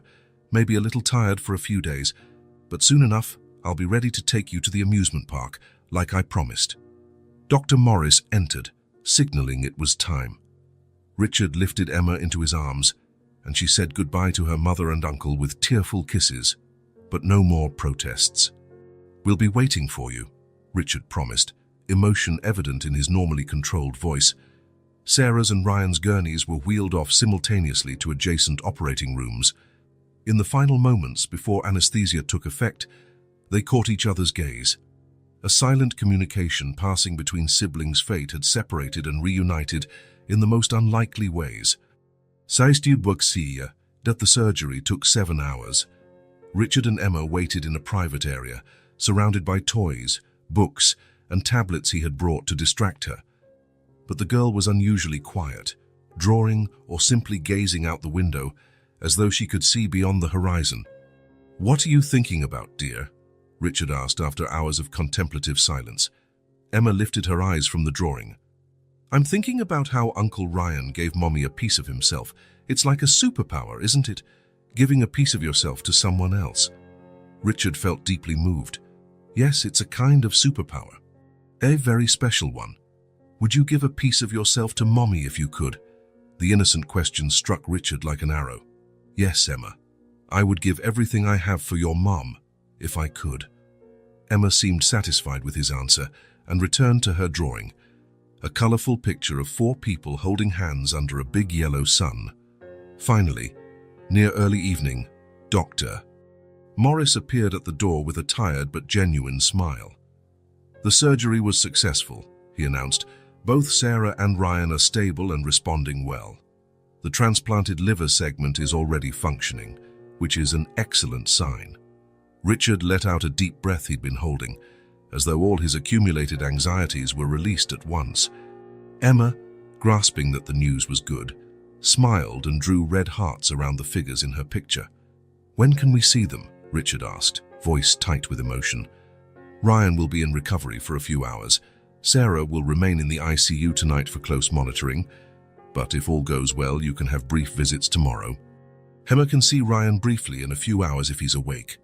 The wait continued, but now with an entirely different atmosphere, relief and hope replacing the fear and anxiety that had filled the day. When they were finally allowed to see Ryan, who was still groggy from anesthesia, Emma approached his bed cautiously. Her eyes scanned the medical equipment and tubes before settling on his pale but smiling face. "You didn't die," she declared with the unvarnished honesty of a child. "I promised I wouldn't. Remember," Ryan answered in a hoarse whisper.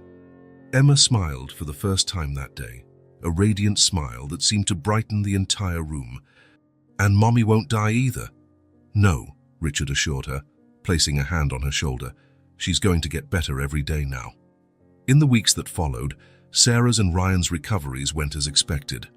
Ryan, younger and without underlying disease, bounced back faster, though he had to adjust to new temporary limitations. Sarah, on the other hand, faced minor complications, but each day brought small victories the entire family celebrated. During this period, Richard Carter barely left the hospital. His constant presence surprised not only the medical staff, accustomed to seeing magnates delegate even family care, but also Ryan, who had never seen his father so dedicated to anything beyond business. It was during one of these long nights of vigilance that Richard made a decision that would definitively change the course of this newly formed family. As he watched Sarah sleep peacefully after a particularly tough day, he silently vowed to do everything in his power to ensure she and Emma never again faced hardship or uncertainty. When Sarah was finally discharged a month after the surgery, Richard surprised everyone with his announcement. He had purchased a spacious, comfortable house in a quiet neighborhood near excellent schools and parks. Fully furnished and adapted for Sarah's ongoing recovery, the property was more than just a lavish gift. It was a permanent commitment. "I can't change the past," he said as he showed the house to Sarah and Emma for the first time. "I can't reclaim the years we lost. But I can make sure your future and Emma's is different, that you'll have the support you always deserved." Sarah, still physically weak from the surgery but stronger inside, was initially hesitant to accept. Her hard-won independence made her wary of such grand gestures. "It's not just a gift," Richard explained, noticing her resistance. "It's an acknowledgement of my role and my responsibility. It's the least I can do after all these years." It was, in truth, much more than that. It was his way of saying he finally understood what true family meant, something all his wealth had never taught him before. Ryan, watching as he helped Emma explore her new bedroom, stocked with carefully chosen toys and books, felt a strange sense of wholeness. The chain of events triggered by his impulsive purchase of an old music box had forever changed his life in ways he couldn't have imagined. At that moment, Emma tugged on his hand, leading him to the bedroom window. "Look, Uncle Ryan." "You can see the stars from here," Ryan smiled, observing the night sky just starting to sparkle with light. "Yes, we can. And you know what? As soon as we're both fully recovered, we'll go on that stargazing trip I promised. With Mom and Grandpa too. With the whole family," he confirmed, feeling for the first time that the word family truly encompassed his life. Autumn turned to winter, then winter gave way to spring. The trees around Sarah and Emma's new home were now in full bloom, and the garden Richard had personally insisted on designing was blossoming. 6 months had passed since the surgery that changed their lives, and today was a special day. "Are you sure you didn't forget anything?" Sarah asked, triple-checking the large picnic basket. "I'm sure," Ryan replied, feigning offense. "I'm perfectly capable of organizing a picnic, you know." Sarah raised a skeptical eyebrow. "The same man who tried to make pasta last week and nearly burned down my kitchen." "A minor setback," Ryan defended, struggling to maintain a serious face before bursting into laughter with his sister. The past months of living together had deepened their bond in a way neither could have predicted. Shared physical therapy sessions, medical follow-ups, and nights spent watching old movies to distract from their healing, all layered into a relationship far beyond mere blood ties. "Emma's taking a while," Sarah noted, checking the clock. Richard said he'd bring her at 3. They're probably out buying more presents for her, Ryan grinned. He's determined to be the most indulgent grandfather in history. Sarah shook her head, but without real disapproval. Her relationship with Richard still had difficult moments, but her illness and recovery had broken down many barriers. His genuine effort to be present, to learn how to be not just a provider but a steady presence in their lives, had begun to heal old wounds. "I can't blame him," she said softly. "He's trying to make up for lost time." "And doing a good job," Ryan said, moving to the window. He could see Richard's car pulling into the driveway. "They're here." Emma jumped out of the car before Richard had fully parked.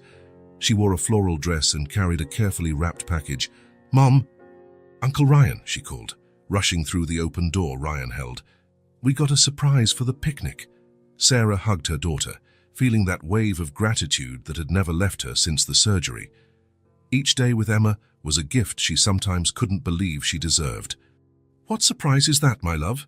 Emma exchanged conspiratorial glances with Richard, who entered carrying a few shopping bags. "Grandpa, can I show them now?" "Of course, sweetheart," he replied indulgently.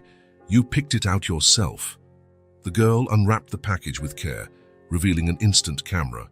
"Grandpa said we can take pictures today to make a family album. Because now we have a real family to put in it." Sarah felt a knot in her throat. The simplicity with which Emma viewed the world, this childlike ability to accept changes and find the best in them, never ceased to move her. Ryan knelt beside his niece. "That's an awesome idea, Emma. We'll get to keep memories from this special day." Richard observed the scene with an expression that mixed joy and lingering regret. These simple, everyday moments, filled with affection, were exactly what he had missed in decades spent solely focused on building his financial empire. "So," he asked, trying to mask the emotion in his voice, "are we all set for the picnic?" "Almost," Ryan said, exchanging a meaningful glance with Sarah. "There's just one thing I need to grab first." He headed to the small home office he barely used now, splitting his time more evenly between work and family. From a locked drawer, he took out a carefully wrapped object in soft cloth. When he returned to the living room, everyone was curious. Even Richard appeared intrigued. "What's that?" Emma asked, forever the first to voice her curiosity. Ryan smiled, peeling back the cloth to reveal the music box, the same one Emma had sold months earlier, the object that set everything in motion. "Remember this?" he asked gently. Emma's eyes went wide. "Mom's music box." She glanced at Sarah, suddenly worried. "I'm sorry I sold it, Mom. I just wanted to help." Sarah hugged her daughter. "You did the right thing, sweetheart. If you hadn't sold that box, we never would have found Uncle Ryan or Grandpa Richard. It was the best thing you could have done." Richard stepped closer, gazing at the item with a complex expression. "I never imagined I'd see this again," he whispered. "I gave it to Catherine so long ago.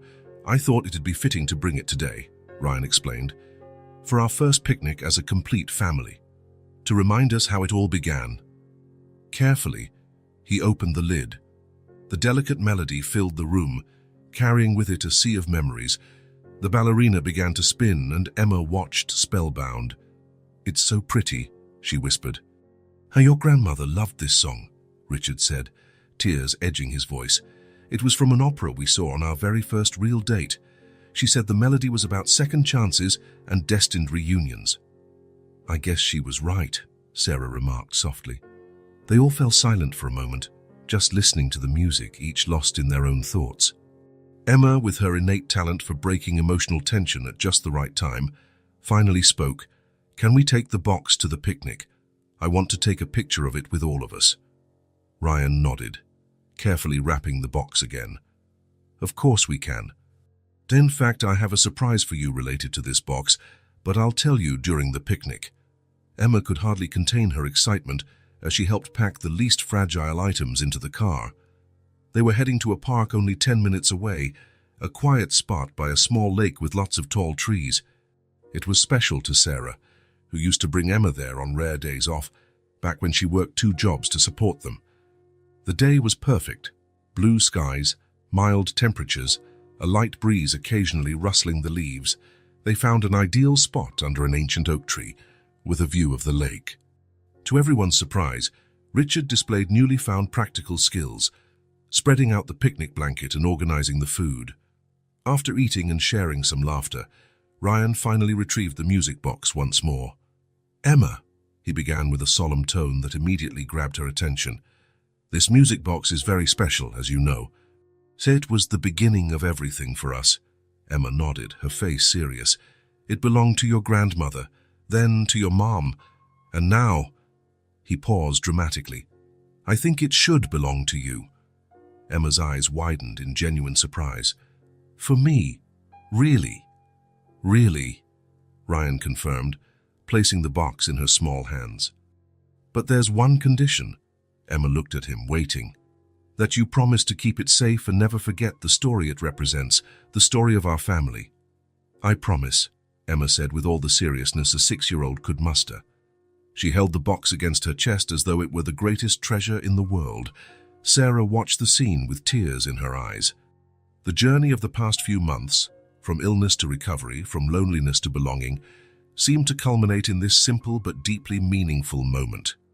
"Let's take our first photo, then," Richard suggested, picking up the camera he had bought for Emma.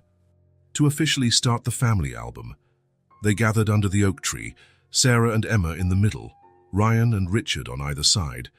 Emma held the music box proudly open, its gentle tune mixing with the natural sounds around them. "On 3, Richard called, setting the camera's timer before hurrying to join the group. 1, 2, 3. The flash went off, capturing that moment forever. 4 people united not just by blood, but by a shared journey of pain, healing, and rediscovery. As the photo slowly developed in Emma's hands, Ryan looked at the unlikely family fate had given him. Sarah, his sister, now gradually regaining color and vitality after months of transplant recovery. Emma, his niece, whose indomitable spirit and unconditional love had touched his heart in ways he never imagined. And Richard, his father, a man transformed by regret and the second chance to fulfill a paternal role he had once neglected. For the first time in his adult life, Ryan felt truly complete. The emptiness he had carried with him, even amid financial and professional success, was finally filled. Not by material things or corporate achievements, but by Emma's laughter, his deep conversations with Sarah, even his reconciliatory moments with Richard. The music box kept playing its gentle melody, cradling that perfect moment. Emma carefully set it on the picnic blanket and picked up the newly developed photo, studying it intently. "It's us," she said with the profound simplicity of childhood. "Our family." Those words, so simple, so direct, struck a chord in every person there. Our family, a concept each of them had experienced in different, often incomplete ways throughout life. Now, at last, they stood together, united not just by Carter blood but by conscious choices to remain together, despite old scars. Final message: we don't always know where destiny will lead us, but small gestures can reveal great connections. Emma sold her music box to save her mother, yet in the end it brought her family back together. And Ryan, a billionaire accustomed to solitude, found something money could never buy: love, belonging, and redemption. He gave his sister not just part of his liver, but a new chance at life. Even more, he discovered the true meaning of family. Sometimes what we spend our whole lives searching for is already within reach, simply waiting for the right moment to be revealed. For the Carters, that moment came through an old music box, an object that seemed ordinary, but was filled with stories and connections that transcended time. The melody Catherine and Richard once listened to decades ago now serenaded a new generation, marking a fresh chapter in this family's story. And as the music played softly that spring afternoon, they all shared the same silent certainty. No matter what challenges the future held, they would face them together as the family destiny always intended them to be.